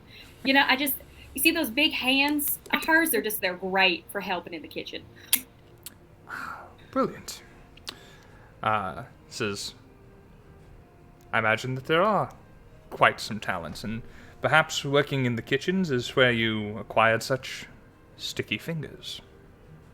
Best keep them clean while you're preparing our guest's meal. Yeah. He reaches a blue hand inside of your shirt for the crown. Yep. Mm-hmm. I don't know where that came from. I do. Wow, you're smart. But we'll handle repercussions for such events until after my chef has less need of your services. Again, this is supposed to be a happy occasion.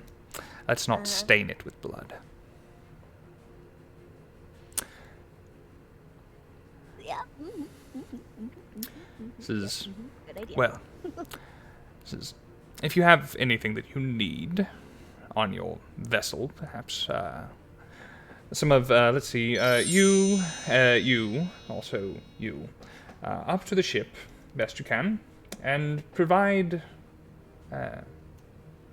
suppose, bellhop services for our new distinguished guests, and we shall get them straight to work, though, I suppose you are tired. You will likely need to acquaint yourself with the grounds. As long as you stay away from the gift table, you shall have the run of the palace, except for my personal chambers, to go where you are needed to do what you need to do. The party is tomorrow. There's a wedding in the afternoon, reception to follow. Our guests shall be arriving sometime in between. I expect you to offer them all the hospitality that I would, and to do nothing that would shame me or this house. Is that clear? Crystal. Excellent. I think you are much more useful as you currently appear. I needn't make sea spawn out of you. So, with that in mind, the bride's chambers are upstairs. Doubtless you passed them on the way in. It is her special day, and if she has anything that she needs of you, I expect you to put aside your other duties to accommodate her. And of course, should I need anything, my own requests will be second only to hers. And I mean anything. Yes. So long as we're clear. Oh, and I make it a habit to know the names of the people who work for me. So who are all of you? You can call me Tegan Marquis. Tegan Marquis, yes, enchanting. Positively enchanting. Oh, stop. You can keep going if you want. There will be time for that later. I'm afraid there is much even for the groom to do on the eve of his own wedding. And, my chef and her assistant. Yeah, my name is Delilah. Delilah DuPont. Owner and founder of the Scone Age Bakery. Yeah, Delilah. Of the Scone Age Bakery. Lovely. And the sous chef. Oh, right. Yeah, that's me again. Yep. Name's Nob. Nabon. Nabon. Excellent. And at this point, Bosun immediately pipes up unbidden and says, And this is the Oceanic Sovereign, the Titan of the seas, the Warlord of the waves, the incredible... and as he sees the blue man's hand go up, stops and says, I am Sheed Alamada, master of this house, Marid, and your new employer. Make yourselves useful. Come to me if you need any direction. Flowers, as all this has been going on, is like fishing through holy symbols and finding one in particular, is kind of murmuring to himself. And she looks to him and says, Ah, yes, and you'll be wanting to prepare your remarks, I assume. Bosun, show Captain Flowers to his chambers. I'm sure he has much to prepare.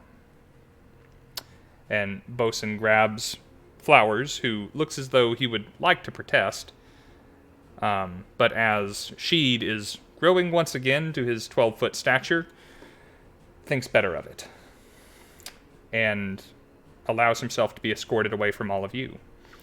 I'll be right there, honey bear. Flowers looks over his shoulder to you as he's being escorted away and just mouths, help. And as Sheed turns away from all of you to begin tending to the other preparations, we're going to go ahead and take a slightly overdue break. Yay! So, everyone who is in the chat, notice that Suki and Tegan have guidance again. Tegan, I think this takes you to 2. And I think, Suki, this takes you to 2 as well. We are going to be right back, guys. Give us all a second to do things that biologically we need to do and help with Delilah's mic here. And we'll be back as soon as we can. See y'all soon. See you soon. Corey's going home because she's passed out on my neck.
All right, making sure everything is unmuted.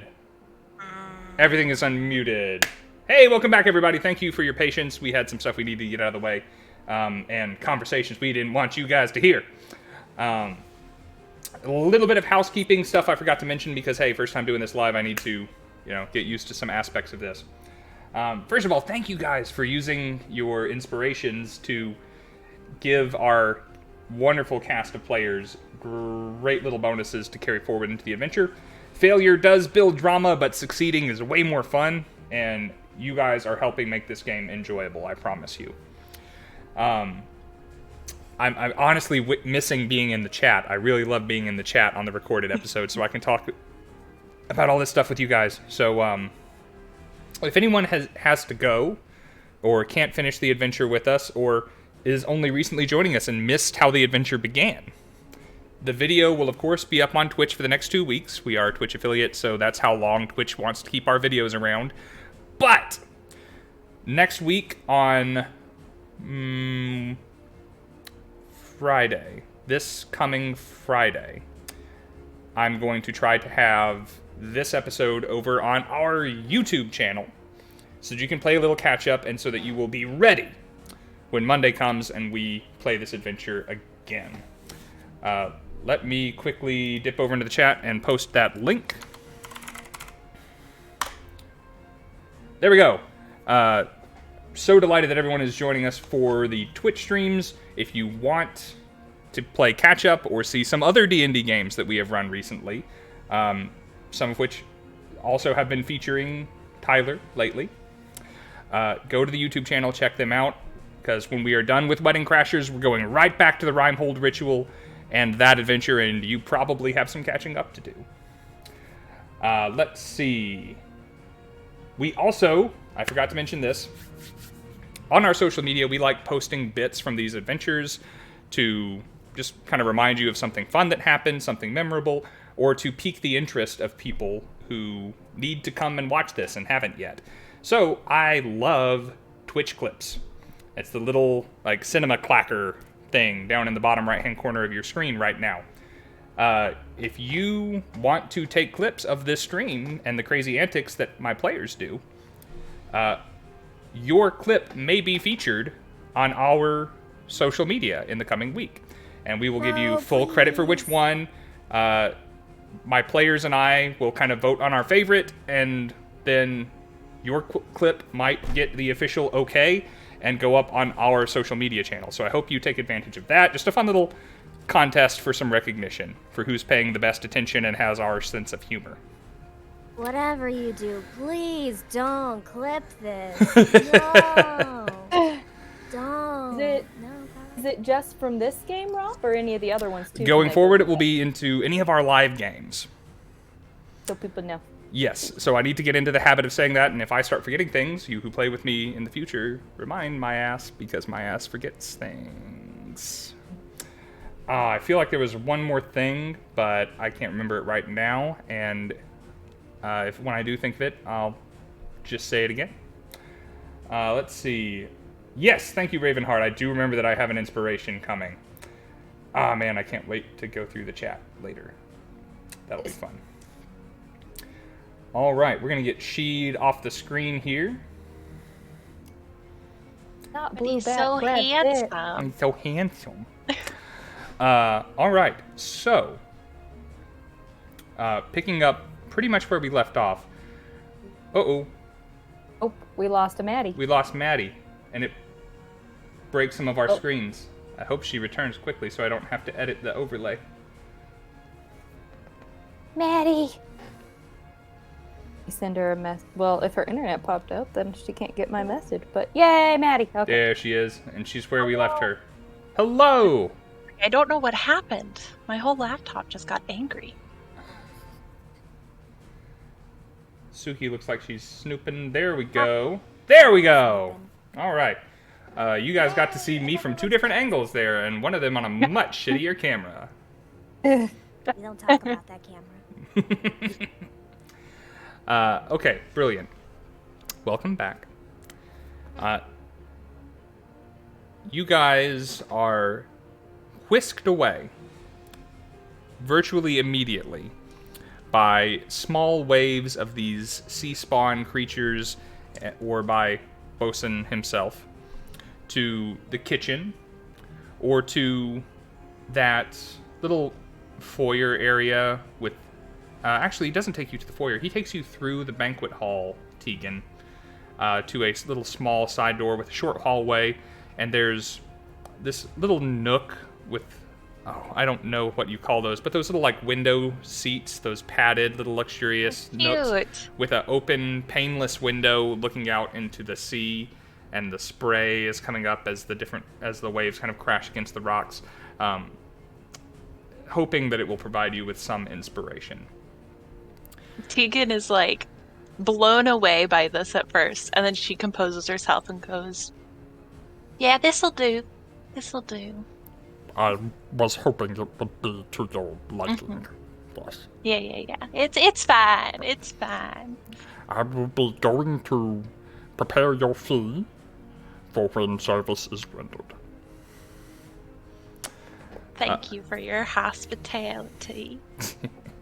The chef and the sous chef are whisked away to the kitchens, where you immediately hit a language barrier of the fact that none of the sea spawn who are supposed to be working under you can speak. It is apparent that they can understand Common, but their peculiar physiology is less capable of speaking it than even Bosun's.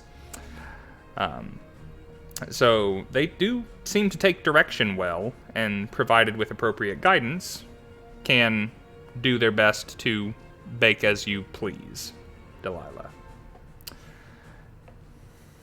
Yeah, she immediately starts trying to think of, like, some type of, like, sign language so that, you know, she's, like, pointing at things in the kitchen and, like... Their pantry is quite clearly stocked with very few things you would find on the mainland, and you are forced to get a little bit creative. One thing that they do have in great supply is sea salt caramel. That'll do. Heavy on the sea salt, light on the caramel. And with a little creativity, you are able to guide them all through their tasks. As the day wears on, you begin to lose the light. It becomes evening.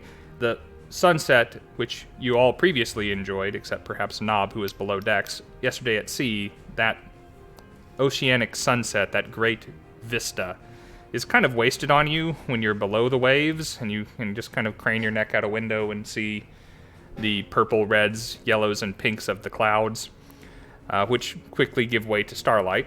And somewhat tired, you all kind of leave the kitchens and find yourself in the banquet hall again. You leave the nook and the alcove and find yourself in the banquet hall again. And the three of you are reunited. You have sort of the run of the place. You were told that you can go anywhere that you needed to go. Before your shifts, as that was ended, Bosun kind of took each of you at a different stage and gave you something of a tour. So, you are all aware of the tower is the tower. It has no wedding-related functionality whatsoever. But it does provide access to the Merry Widow, if you wished it. Below that are the battlements.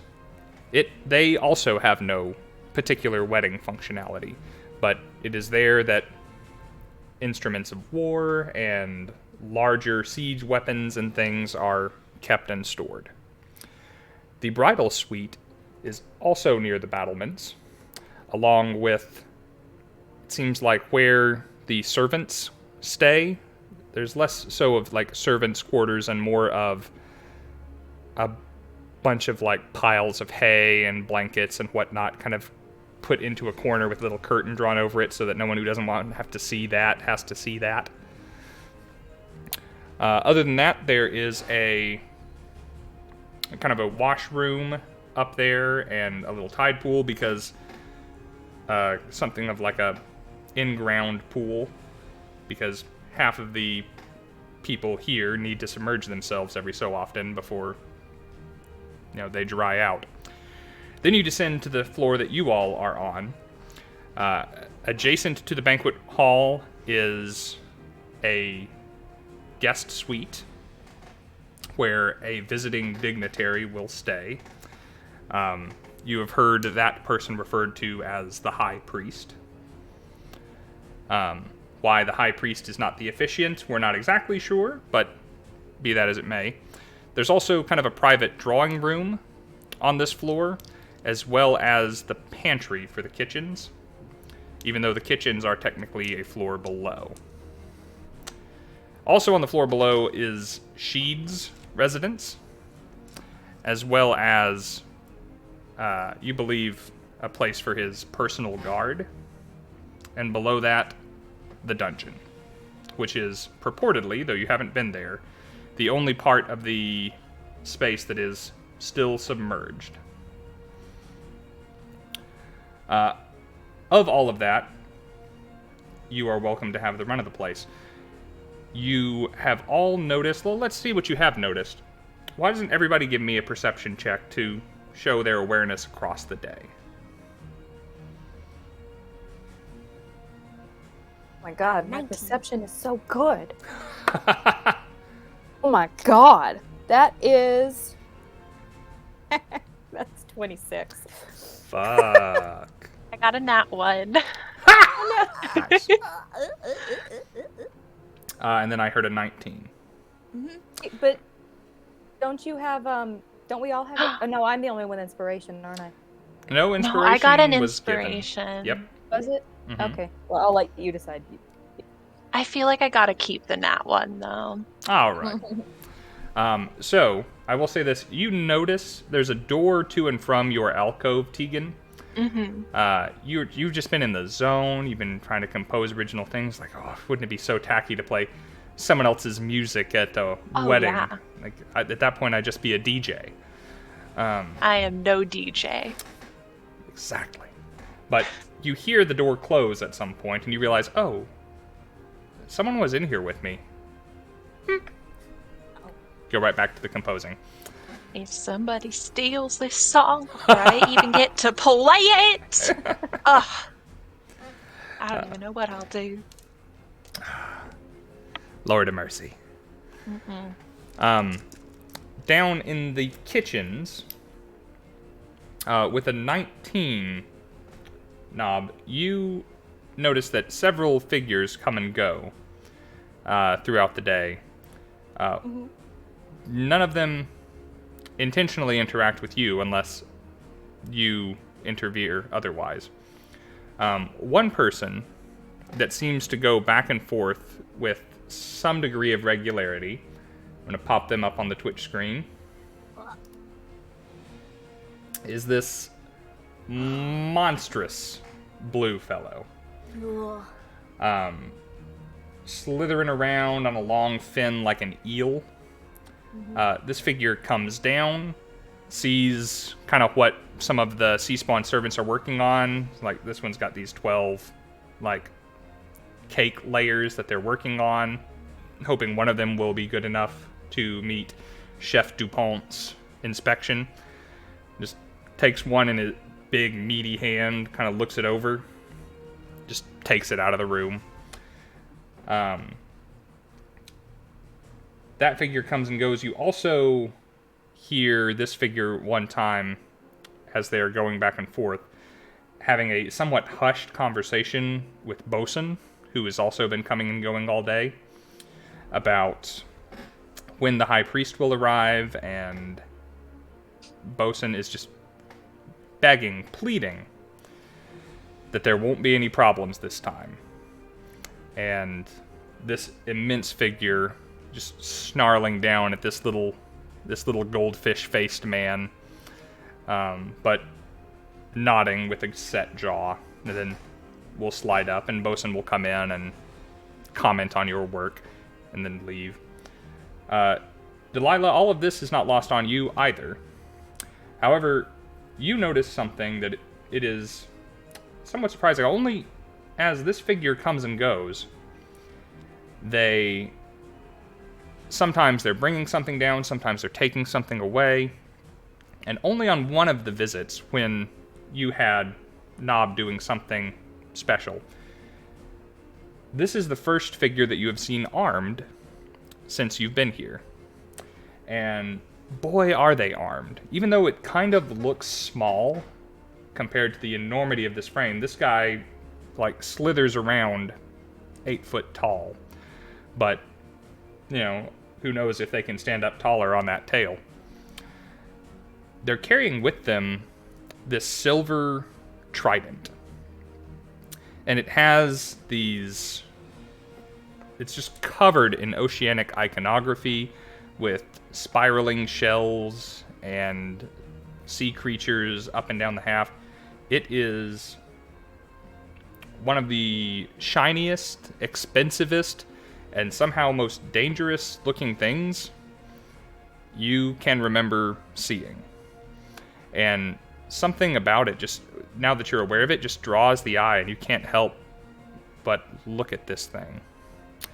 It's outlandish and undeniably special. You also overhear Bosun, in his whispered conversation with this entity, address him as both Riptide and Fenripper Rindle. Okay. We write those down. All of these things, as mentioned, have happened in the past. And now, slightly sweaty, those of you that have been working in the kitchen, and creatively fatigued, for those of you who have been enjoying the salt spray all day, gather in the banquet hall. And other than two sea spawn whose job it seems to be just to stand next to the gift table, you are quite alone in this big space. Yeah, Delilah definitely... Nob has gotten to watch her hair the whole day just kind of get, like bigger and bigger and bigger, both from, like, the heat in there and the humidity from, like, being on the ocean, or in the ocean. But yeah, so, like, she's, like, bangs are gigantic, and, like, she's kind of trying to brush through her hair to, like... You look great, honey. And it's just the three of us here? Other than those two sea spawns all the way across the room. Yes. Yeah. You have a moment of privacy. Yeah. I don't know about you guys. Nob, sweetie, did you want us to go find your boyfriend? I don't know where he went. Well, you know, I have something that is much more important than that right now. You know, what was your name? Horn lady? Lila. Yeah. Oh no, the other one. Oh no. Me? Yeah. I'm Tegan. Tegan, yeah. See, about that 5,000 gold thing that you've got going on? Right. Yeah, it's real exciting. Yeah, as your new manager, I'm going to have to take at least 70% of that. But that sounds fair.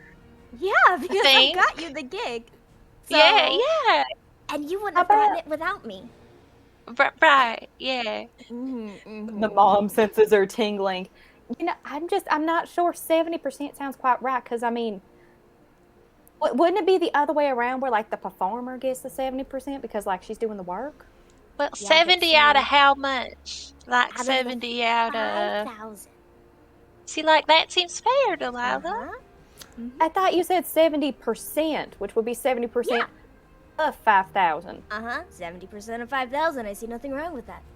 That's really, I don't know if you understand math, but that's really like 70% out of your 5,000 is like 100%, which means, like, think about it that way. We're like, if you had 100 gold, you'd be giving 70 of it away and only have 30. Yep. Do you understand? Think I get it. Why don't we negotiate? All right, Tegan, honey. Let's negotiate. I'll think about it. I'll consider it. And if you don't, I'll make sure you can't have the gig. You're so funny. I know. Thanks. So the only person I talked about my deity list with in advance was Tyler, who wanted to play a cleric of Damus. And Damus is my god of getting money fairly. Oh. And Yeah. Damus is very proud of what you just did.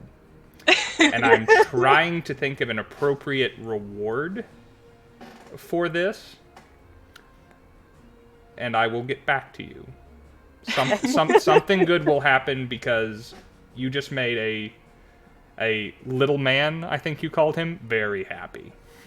One in the middle of a fight, eventually, like one giant fist that's just full gold, just straight down. Divine Smite! Bet you I clipped out there, but I'm writing it down. Okay. Steven just said it's called inspiration. Yes, but I can't give out inspiration. Inspiration is what you, the chat, do for my players. I need to do something different. I also technically already have one that I haven't used yet, so Correct. it's good. And I don't want to stack on top of that. All right. Yes. So, that little scene happened. What happens next? So did you want to go find your boyfriend? We just need some space right now. We just went through a lot, and he's probably just got to think about things. So I'm gonna give him some space. Yeah, that's probably good. That's fair, yeah. He did seem kind of, what's the word that all the younger people use? Concernicus? He was going down that rope when he was thinking about everything. So maybe that's for the best. He's been through a lot. Yeah. Well, I myself am very, very tired. My feet are very, very sore because of these heels. But if you guys wanted to go anywhere, I will, I'll come along. Just, kind of like the mom friend that's hanging out with all the others. But, I promise I won't make it boring. Hang on. Delilah, right? Yeah. Delilah. It's literally like 30. Yeah. Why? Why are you wearing heels, shoes that make your feet hurt? Because they're so delicate, and they look so nice, and like the sound that you make when you walk is just so authoritative, and I'm already so tall that it really just adds that authority. You know what I'm saying? It's like a finishing touch on top of everything else. Like when you put like a cherry on top of like an ice cream sundae. Yeah. I've never had an ice cream sundae, but I've also never worn shoes. So She doesn't at all listen to the fact that you don't wear shoes. Instead, she focuses on, you've never had ice cream sundae. We're gonna fix that when we get back to some place that has like more ingredients than here, because I can just make you a salted caramel that's more salt sundae right now. But delicious, though. you will get your sundae. Okay, Do that. all right. I love that question because I know Suki has worked service industry and I have worked service industry. And if you work service industry, like in a kitchen, you do not wear heels. Yeah. Oh no. Oh no. So fair question. I love that. As you guys are having this debate about the building excitement for that future ice cream sundae that will definitely one day happen, a figure comes like penguin running into the banquet hall. And they're saying, Chef, we need the chef. Where is the chef? Who's the chef? Are you the chef? And That'll be that one. She kind of like does like the manner of like she's looking over people, but she's already taller than everybody she's standing next to. Yeah, yes, chef. It's me. On screen here is who you see talking, in pretty much precisely that attire. Waddling in, says, "Oh, Lord, good. Okay, the bride needs something sweet and savory. Or one or the other, possibly both. Food. She needs food. I need you to get her food. Okay. I'll be right back. And she like clacks away in her heels, kind of doing like the gingerfoot walk, but she clacks away. She just kind of stands there in front of the other two of you for a moment. You know, she's great at what she does. I hope so. Yeah, she's kind of freaking out.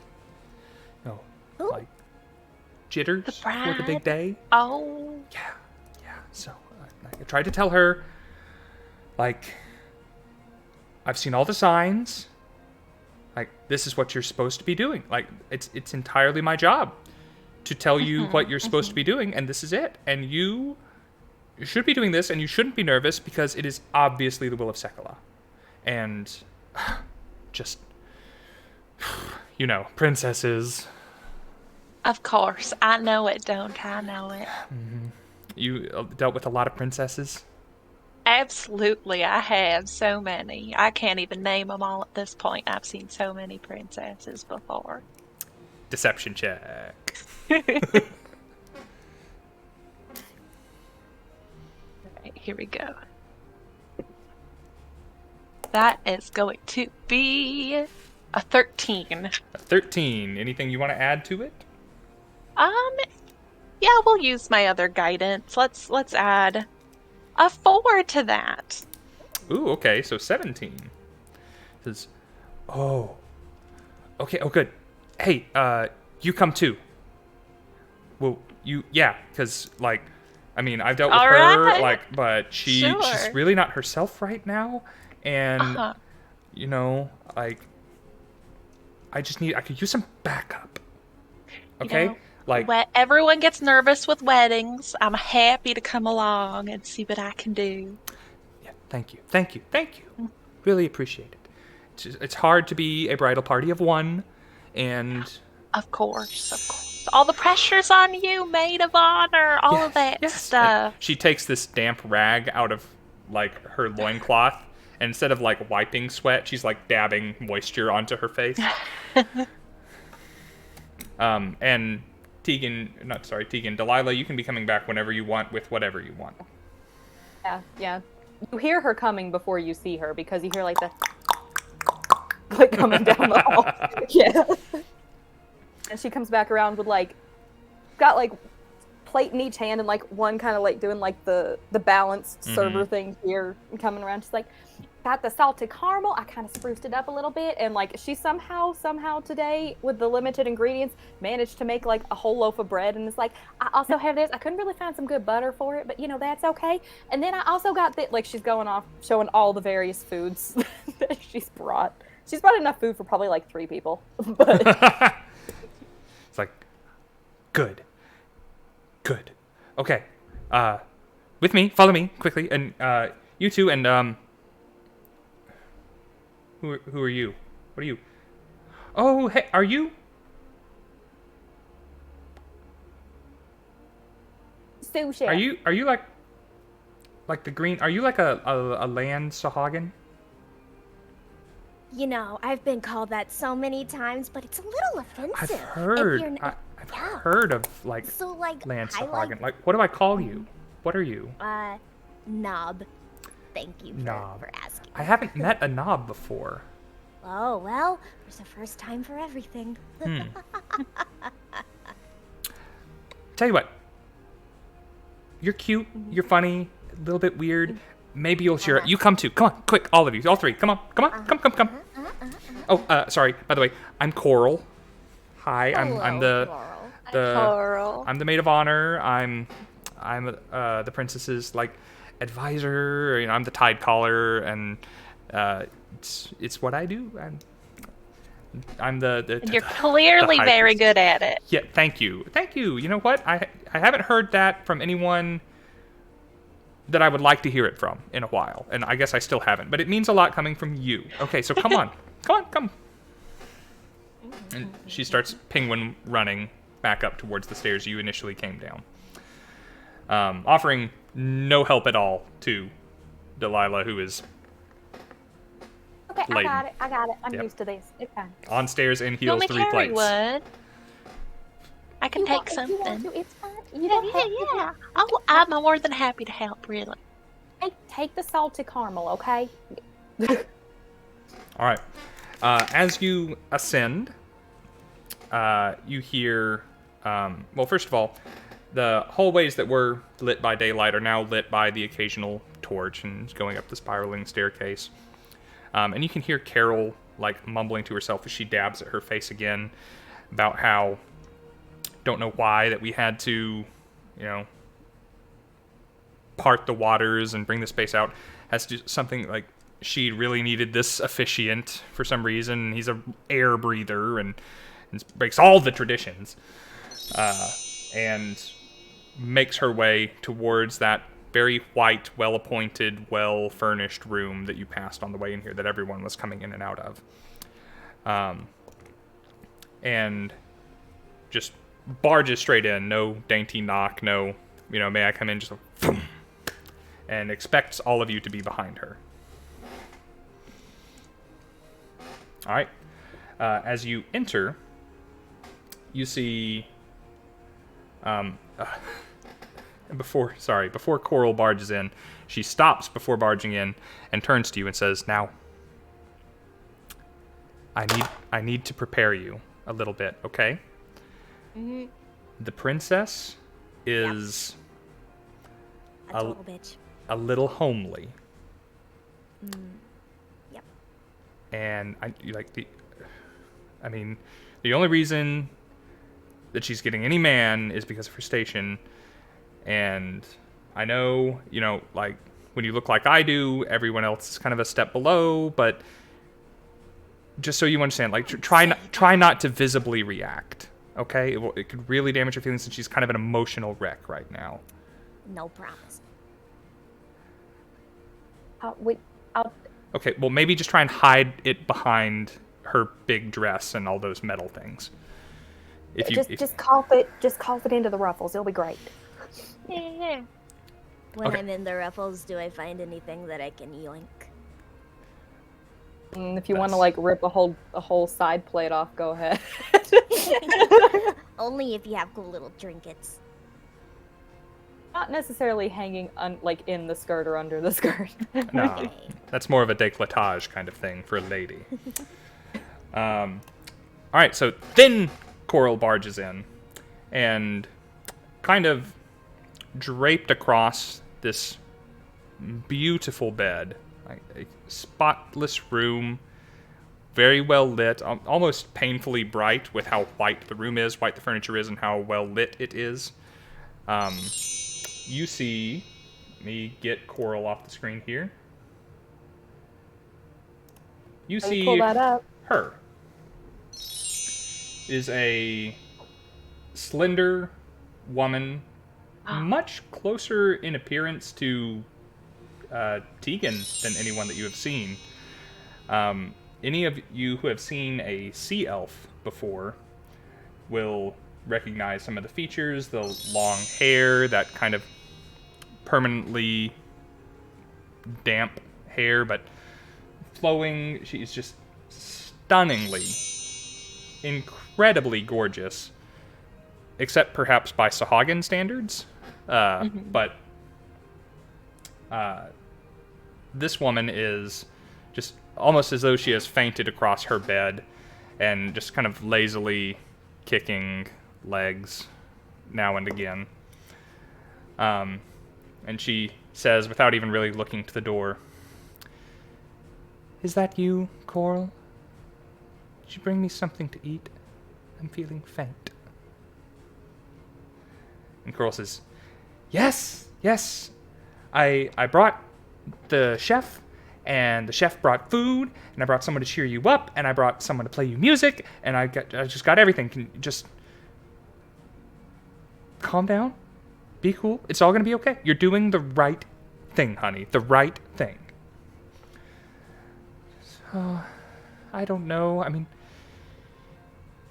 I don't even know if he'll wake up and like me tomorrow. I mean, I know he's just so dreamy, and like, what does he see in me? And what Why me, Coral? And she kind of rolls over and then sees that, yeah, there's a lot of new people in her room. Oh, hello? Hi. Lila pushes her way forward with the plates that she's still holding. I brought you just all the different kinds of food. I didn't know really what you like or if you have any allergies. No. She reaches up and, like, takes a piece of candy in between each hand's forefinger and thumb and, like, nibbles a third of one off and starts kind of chewing it in a ruminating sort of way. It says, "You must be the people who crashed on the tower.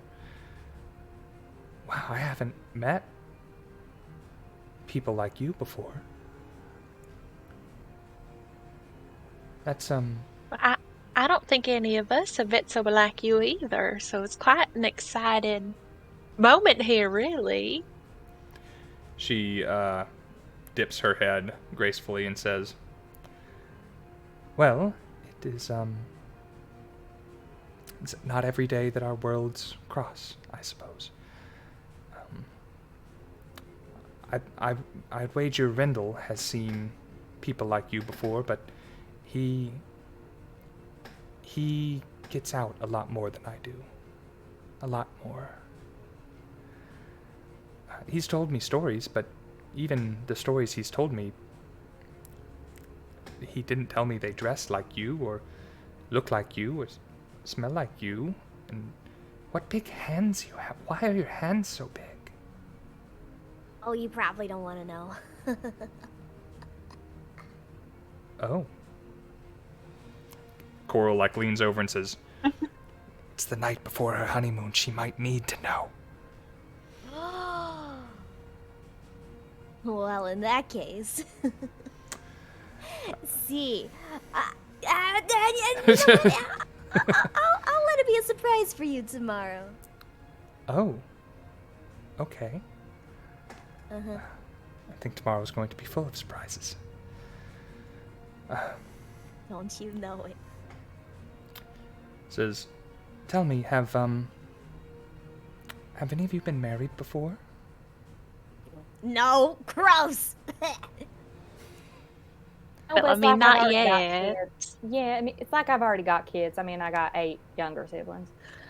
So, Oh, wow. I was hoping for some advice. You see, Coral is the tide caller, and it's her job to read the currents and determine the will of Sekala, and it seems that not long ago something caught us quite unawares.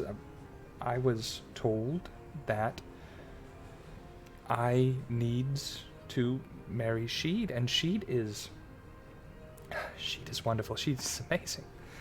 But I'm not convinced it will last. I mean, he's a married prince. He can have anything or anyone, and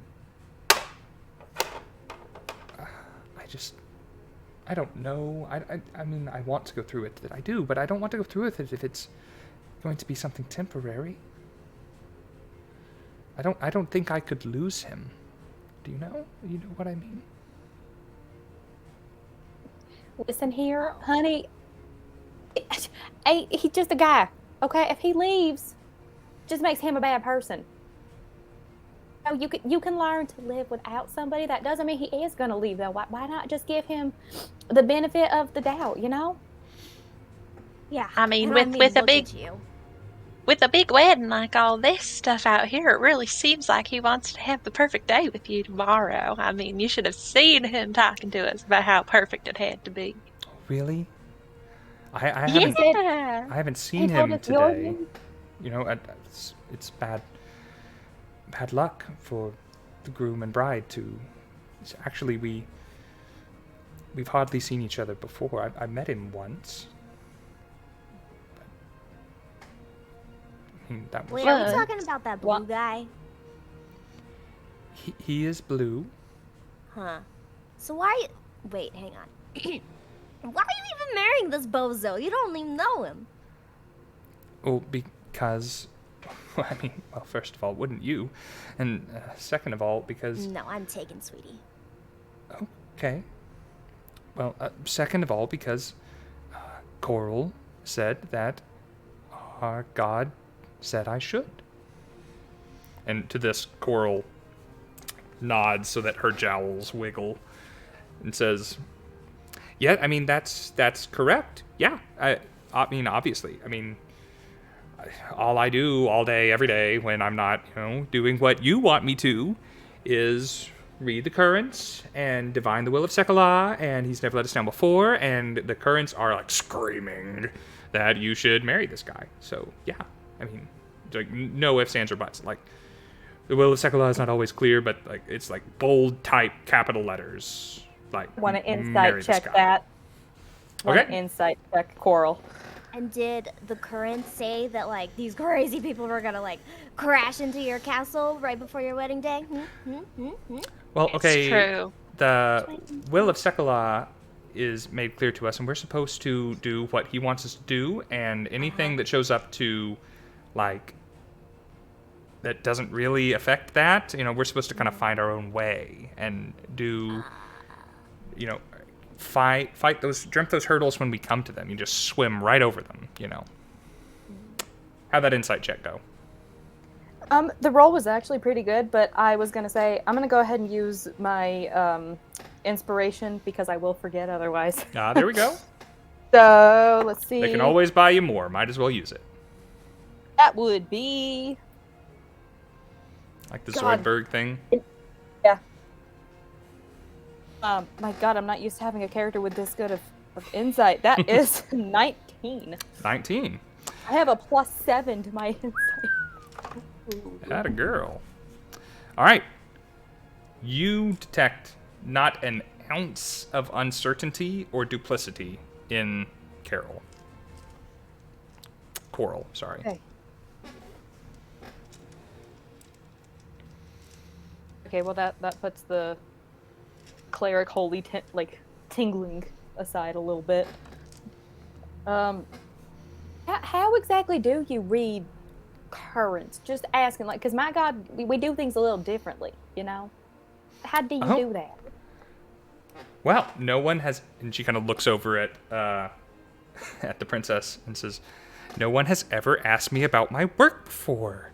I'd be delighted to tell you." Well, see, I swim out far away from any other like confusing influences of like a whale coming by that might affect the currents, and so deep that the surface currents don't affect anything, or a passing ship or anything. And I go down and I go out and out and I go down until it's just me and the empty black. And there I let the water rush against my fins, and I know, based on years of experience, exactly how to read those subtle movements. It's a very, very intimate thing. If you haven't tried it before and you can survive crushing water pressure and hold your breath for a few hours, I really recommend it. Sounds just ever so lovely. I don't think I can breathe, and, well, my God likes money, not water, so. But I appreciate that you took the time to tell me about how you do this. You can tell, from that first comment, where she very clearly backhanded the princess. She's like, "I'm not gonna talk bad about this. This sounds a little weird. I'm not gonna talk bad about it." Yes, I have a question, Carl. Did the Tide say anything about them, courting or going on dates or anything like that? funny you should mention it. No, there was a sense of great urgency in the water at that point. It's a best done yesterday kind of immediacy. And I'm not very used to that. And normally I am used to more like advance notice. But I mean, that just made it stand out as like, oh gosh, we need to make this happen and happen as soon as possible. And luckily, she was very willing when we sent Rendell to talk to him, and very interested and amenable to making this happen at a accelerated pace.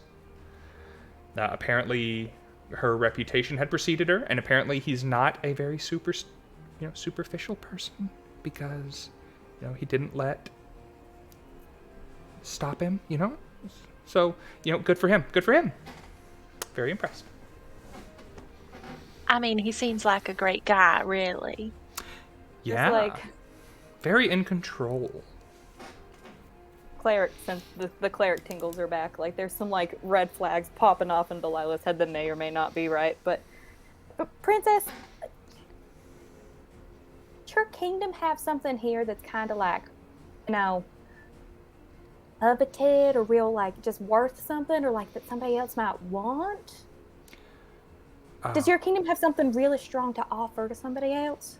I'm not saying that your kingdom's bad. I'm just putting things together. No, you want to learn about our culture. That's quite commendable. I don't think that Rendell hasn't told me that there's a lot of interest in Sahagin dealings from the surfacers. So, no, that's delightful. And perhaps as events wear on, if I have any time, I can learn about your culture as well. But to answer your question,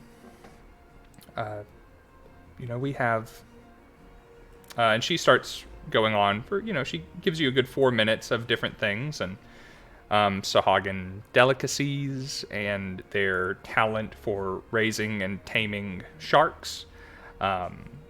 Everything from cute little guys who make great sushi to megalodons and the like. She mentions that they have quite a large standing army, although it is mostly focused on an ongoing conflict with the Sea Elves, kind of like I mentioned at the beginning of the Sahagin's introduction. She mentions that they have a prized symbol of state, which is a trident that normally the king of the Sahagin would carry.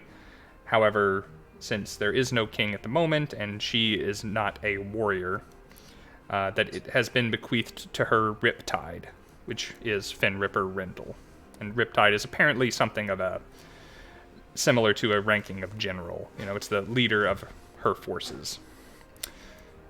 But she kind of goes through those things and says, other than that, something noteworthy? No, that, I mean, we are a fairly large kingdom and a great people. Like we've been noted, recognized by Charybdis as one of their primary influences in these oceans. So, that's something. Not the merfolk didn't get recognized, and the marrow didn't get recognized, but we did. So.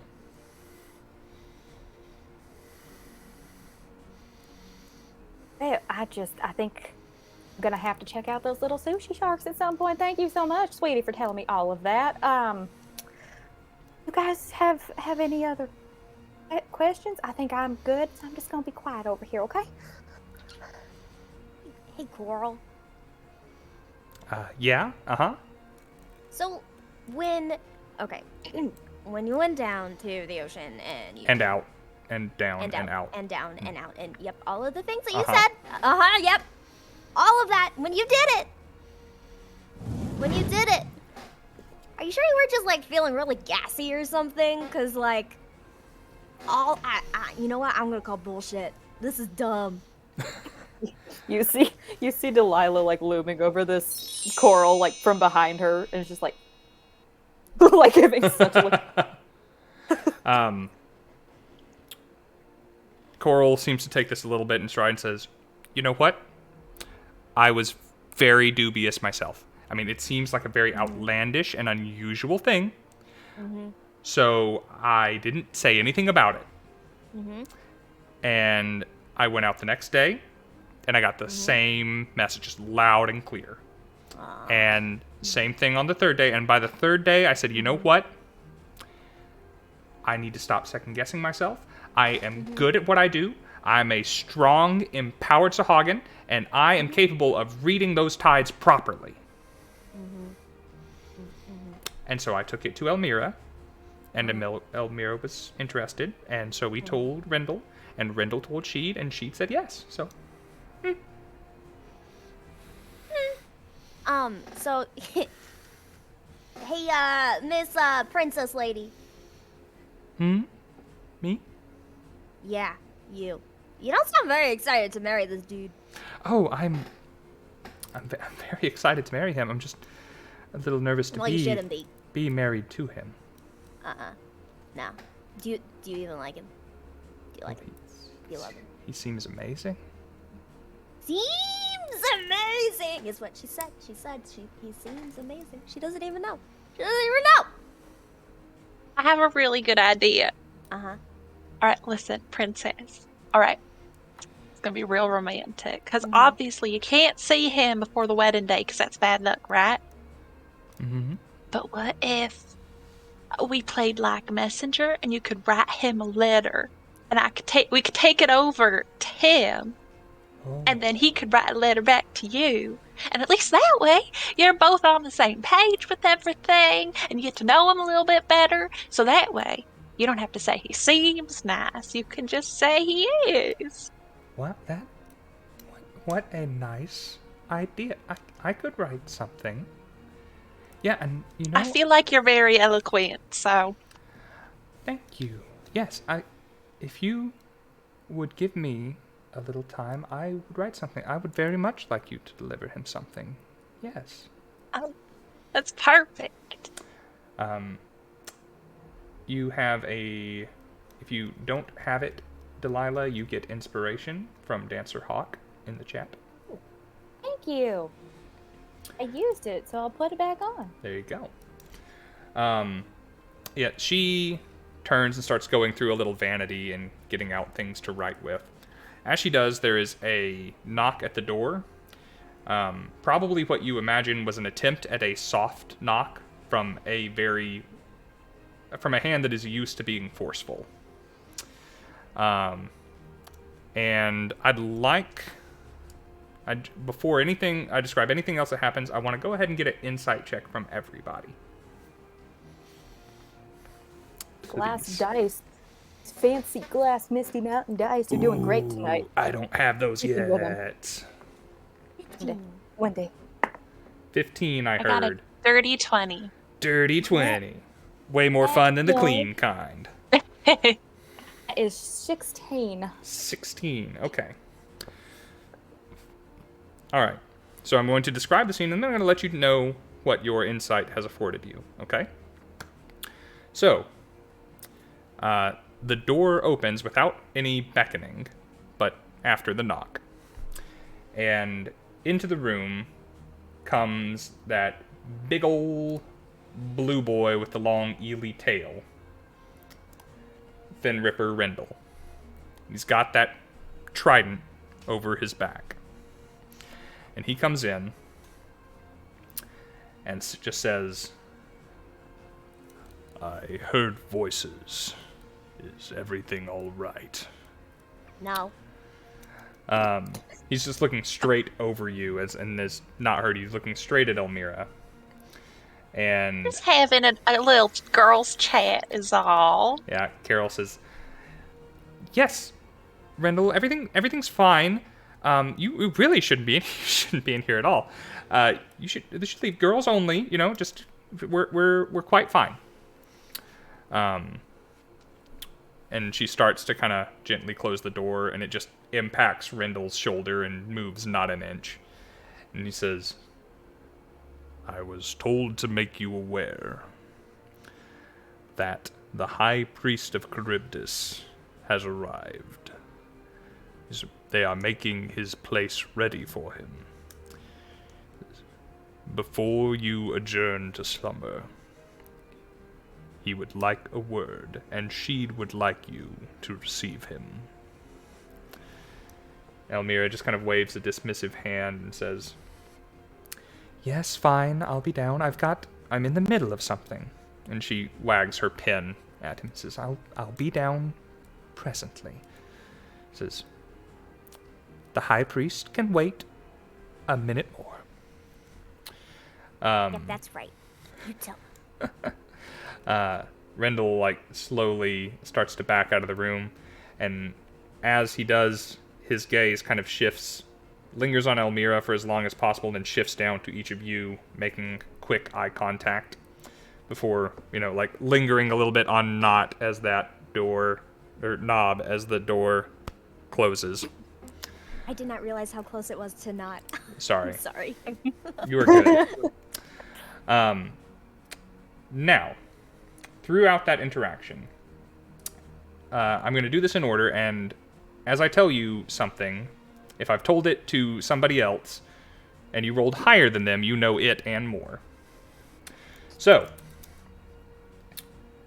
Knob, it is very easy with your 15 to pick up on the fact that as soon as that knock came to the door, Coral started, like, fidgeting and, like, laying her fin down and adjusting her loincloth and making sure she had her stick of office and just kind of preening before Rendell arrived. So, Tegan, you noticed that, as well as the fact that Elmira, throughout this conversation, just has given very, not necessarily in a rude way, but maybe in an absent or inconsiderate kind of way, just taken very little notice of either of these two people that work for her, that have come through and interacted with her. Just very dismissive, far more interested in you three newcomers than the people that, than her bridesmaid and the general of her armies. And on top of this, Delilah, what did you get again? I think. Oh, you had the 16? Yeah, I think okay, so. sorry. Tegan is the 20, Makes right? it there, yes. So you realize those, and Tegan, on top of this, it's more difficult to read fishman emotions than perhaps people emotions. But you could swear Rendell was looking at the princess in a very sweet on her kind of way. Just from the moment he walked in, didn't look at anybody else, didn't notice anybody else until he was leaving, and decided to give all of you a quick little death glare. And didn't even notice Coral. I those things pull you out know. my little notebook that I was writing songs in earlier, and I write down some little tiny notes that I think would make a great song eventually, and I'll change all the names, it'll be fine, but the guard who's in love with the princess, and and he didn't look at anybody else, and all of that, and then I tuck it away. All I'm right. all excited. As you were writing all of these things, Elmira is dedicated to writing her own letter. And Coral kind of hustles you and says, "Okay, thank you so much for distracting her with another thing to do when she has to be downstairs and talking to the priest of Charybdis. So, The priest can wait. This is about love. Yes, love and matters of state and the will of the gods. But love, sure, let's go with love. Yeah. Yes, exactly. Why don't you go downstairs, and when I bring her down to meet with the high priest, then we can slip you the letter then. And then you can go do the thing. Because I need to start, Perfect. preening her, getting her ready, and, doing stuff that she won't do for herself. How about? That sounds great. Well, I mean, one of us could just maybe wait outside the door to make sure we get that letter. Yeah. She seems really interested in making sure that gets there. Okay, sure. Who wants to wait outside the door? Just I Well, would I could personally- wait. You know, We all just can hover all- outside the door. we can all make sure that this letter gets to her. Okay, fine. You can all wait. Just Thing. all of you. She Go. did say that we could go anywhere in the castle, so Literally. we don't Oh. mind waiting outside. That's fine. You know, that's fine. We'll be out to you in just a minute. Okay. Okay. And she just kind of bustles you off. I would like everyone just to throw me a quick charisma roll, please. Just charisma. Just a straight, not a saving throw or anything. Just Nope. a straight charisma. 17. 19. This is my bad skill. I'm not good at. I'm better at looking at things. That was a 10. 10. Okay. As you are about to leave, Tegan, Elmira turns from her paper and says, "Oh, wait. Yeah? You turn for me?" I do like a little twirl. Says, you're some kind of elf, right? Yeah, I'm half. I mean, I haven't anybody that looks like me. You know, I'm a little different than the rest of the Sahagin, and you're very nice and you're charming and you're pretty, and well, see, Sheed has 2 groomsmen, and I just have Coral. Would you want to stand near me tomorrow? I would be honored. Really, I would. Great. Okay. Thank you. Thank you. While That's you're very nice. standing next to her, are you still going to be able to play that beautiful song? Oh, are you the Absolutely. musician? Mm-hmm. Yes! Yeah, she's got a I job to flip do my lute tomorrow. around. Wonder- I've been writing a song just for you and your groom. Oh, that's wonderful. Yeah, well, that will be perfect then. You'll be in the wedding already. Yes, it's very exciting, really. I love a good wedding. Well, excellent. Well, we'll plan on that then. All right. And she'll turn back to what she's writing. Tegan is over the moon. She's met a princess for the first time. She gets to be in a wedding. She gets a paid gig. She gets to She keep gets 30% some of it. money. As they're leaving, as they're like scooting out and all that stuff, she's definitely like Delilah's definitely like, Tegan, I'm so proud of you. You're just doing so much this weekend. I'm so excited. Coral, you're gonna look beautiful up there, okay? Like, I just have all the faith in you. Just gives her a quick little guidance that she probably really doesn't need for anything, but regardless, she has it.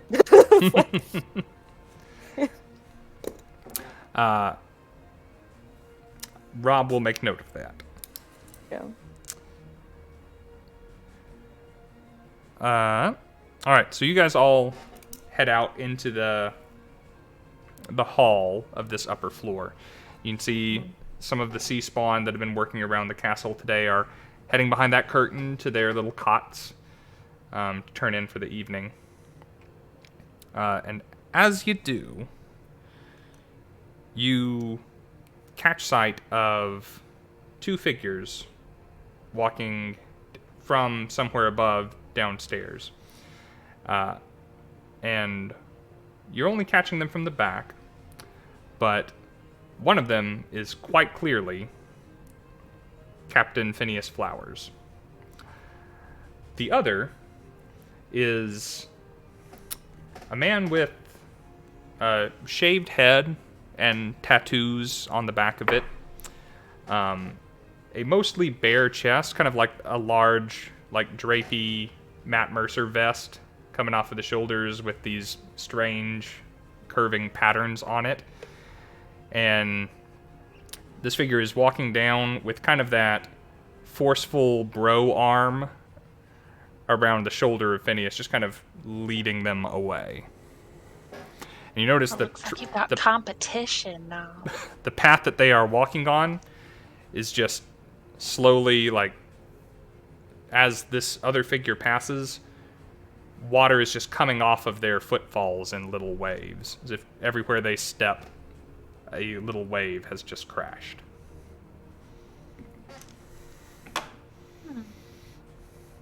And almost as soon as you see them, they are out of sight down the spiral stairs. Do I see that? You do see that. Okay, cool.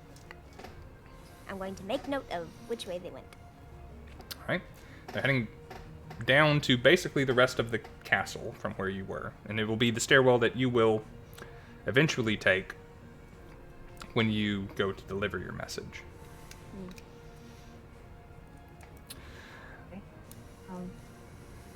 Once we're out in the hallway, Lila kind of huddles everyone in and is like whispering kind of loud. Like she's not very good at being quiet, but she's whispering kind of loud. We should maybe, if you want to go after him, we should maybe walk and talk. But I just wanted to say, I don't think. No, he was real nice to us, but I don't know if I trust the prince. Oh, I don't trust any of you people. Getting some weird signals, mainly in just the urgency. I just put a pin in it. Just keep an eye. Just remember that, just in case. I just remember he told us we could go anywhere in this castle except his quarters. Oh, that's true. Like, just something isn't adding up here to me. None of it's adding up. I don't know who you people are. Like, I mean, it is very strange that we ended up here on a boat with the guy who's supposed to be like officiating, but he acted like he didn't know he was officiating. He did not. That's probably like the 10th time today Delilah's like, Bob, again, my name is Delilah. We've met. We worked together all day. 2 seconds. Like, I don't know you. You don't know me. I let you have all the cakes that those people downstairs that the fish people weren't cooking right, okay? Like, we know each other. Anyway. Wait, yeah, Anyway, you're my manager. We must know each other if you're my manager.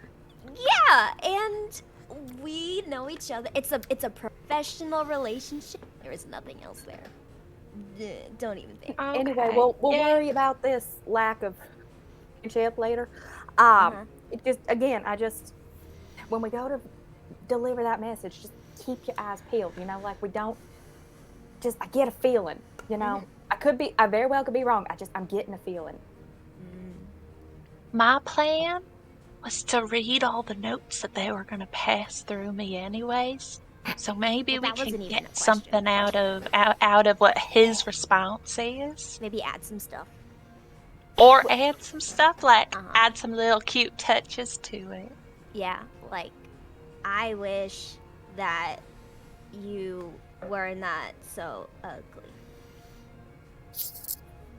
But they're really attractive. Well, Mr. Guy was like, he had a bad personality. He was very, like bossy, and he seemed kind of like a dick. That's true. So he was ugly. Like an ugly personality. Yeah. Mm-hmm. My man counting flowers, though. Maybe, no, but you're pretty good at sneaking around. I mean, am I? Didn't even know you were on the ship for many, many days. Yeah, I don't know how you didn't know. It's not like I was hiding that hard.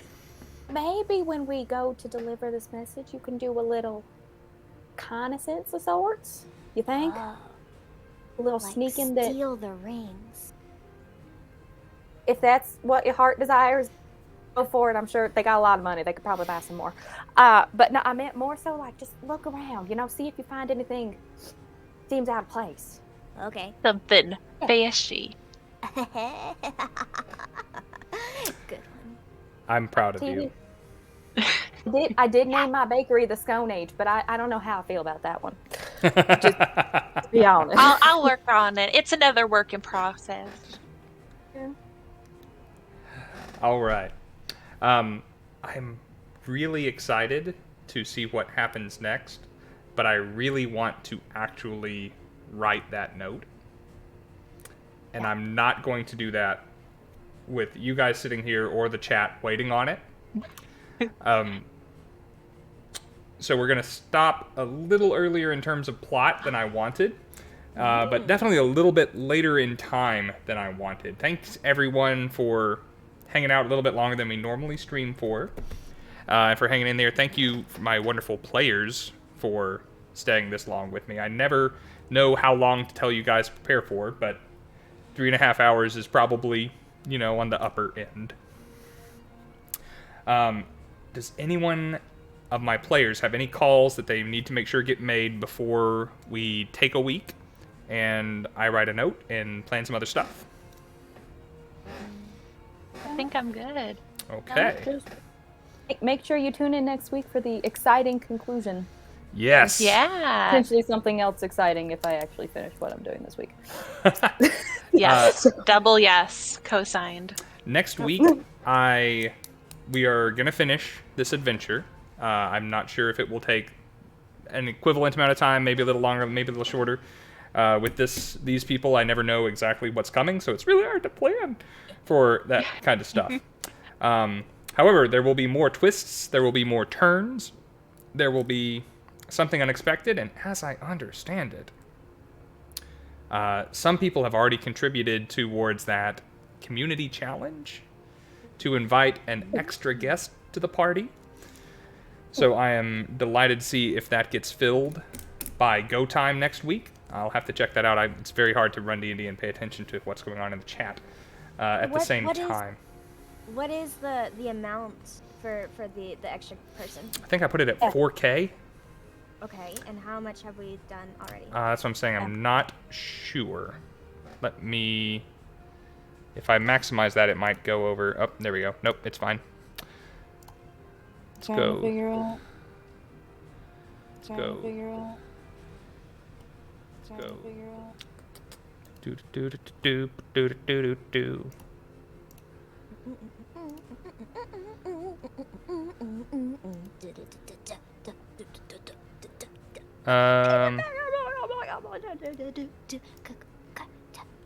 I will figure it out later. It's not fun to sit and watch me do stuff.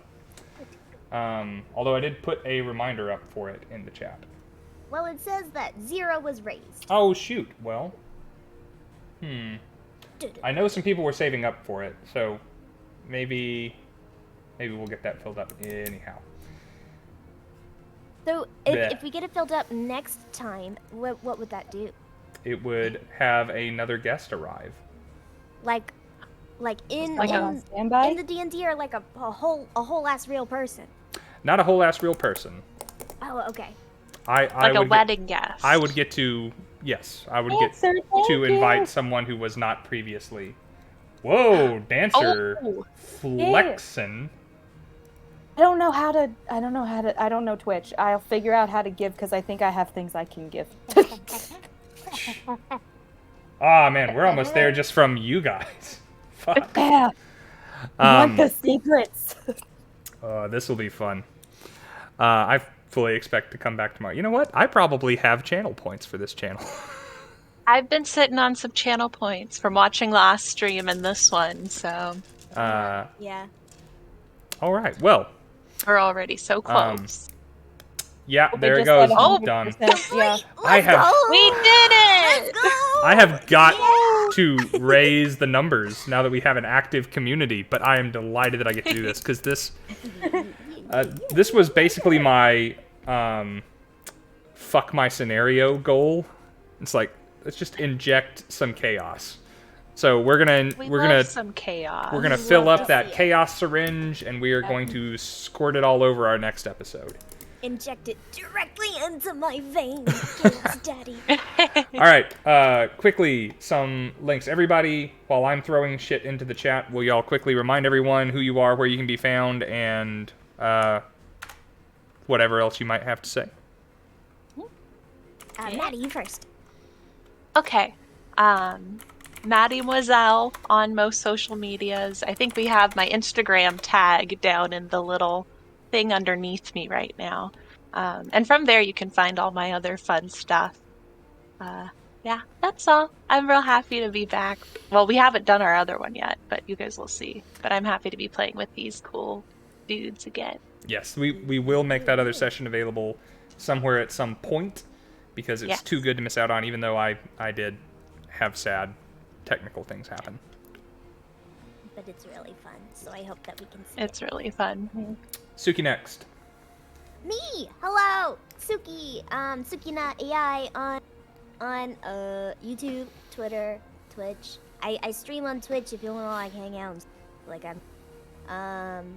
and TikTok. But I haven't done any TikToks yet. My first YouTube video is going live on Wednesday, like creepypasta readings. So subscribe to that. Please. I love you. And Tyler. Yeah. Cheesecake Panda. I have Instagram and Facebook and Twitter, and I have a YouTube that I need to upload to more. But you know, I have a Twitter, and I have like patterns on Etsy, and I just got a lot of links. So I got a link tree. Just check that. Awesome, and I am the D&D wannabe on basically everything. I'm a YouTube content creator, Twitch streamer, I write articles, I write adventures, I play D&D. I just put some links in our chat that I hope people click on. The first is for our Discord server. We do streams on Fridays, and soon we'll be starting doing them on Wednesdays, and those you will be eligible to participate in. This last Friday, we had members of our community racing me in Dark Souls 3. It was a bunch of fun, and somebody won some free dice.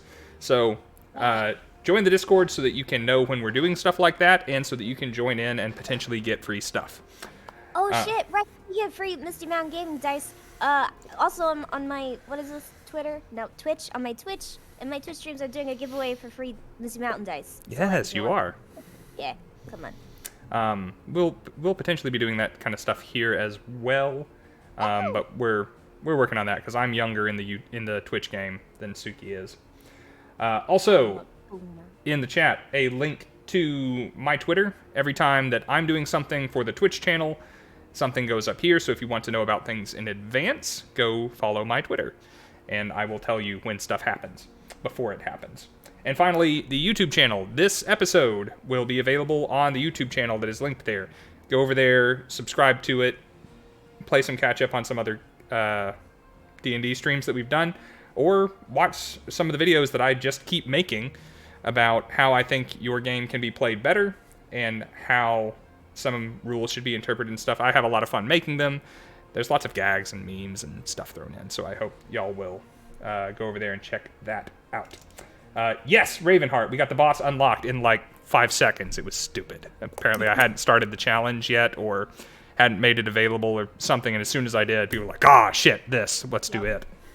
Yep. Which I love.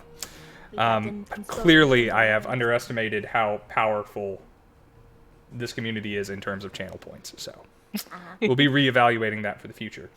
We next go live Friday night at 7 for video games and fun. I'm talking to these people on the screen as well as other faces you will recognize from the channel or the website about maybe doing some Jackbox and just like shooting the shit, having some fun, playing some fun. Quiplash, and audience members can participate in Jackbox stuff. So I hope you guys will come out and join in the silliness.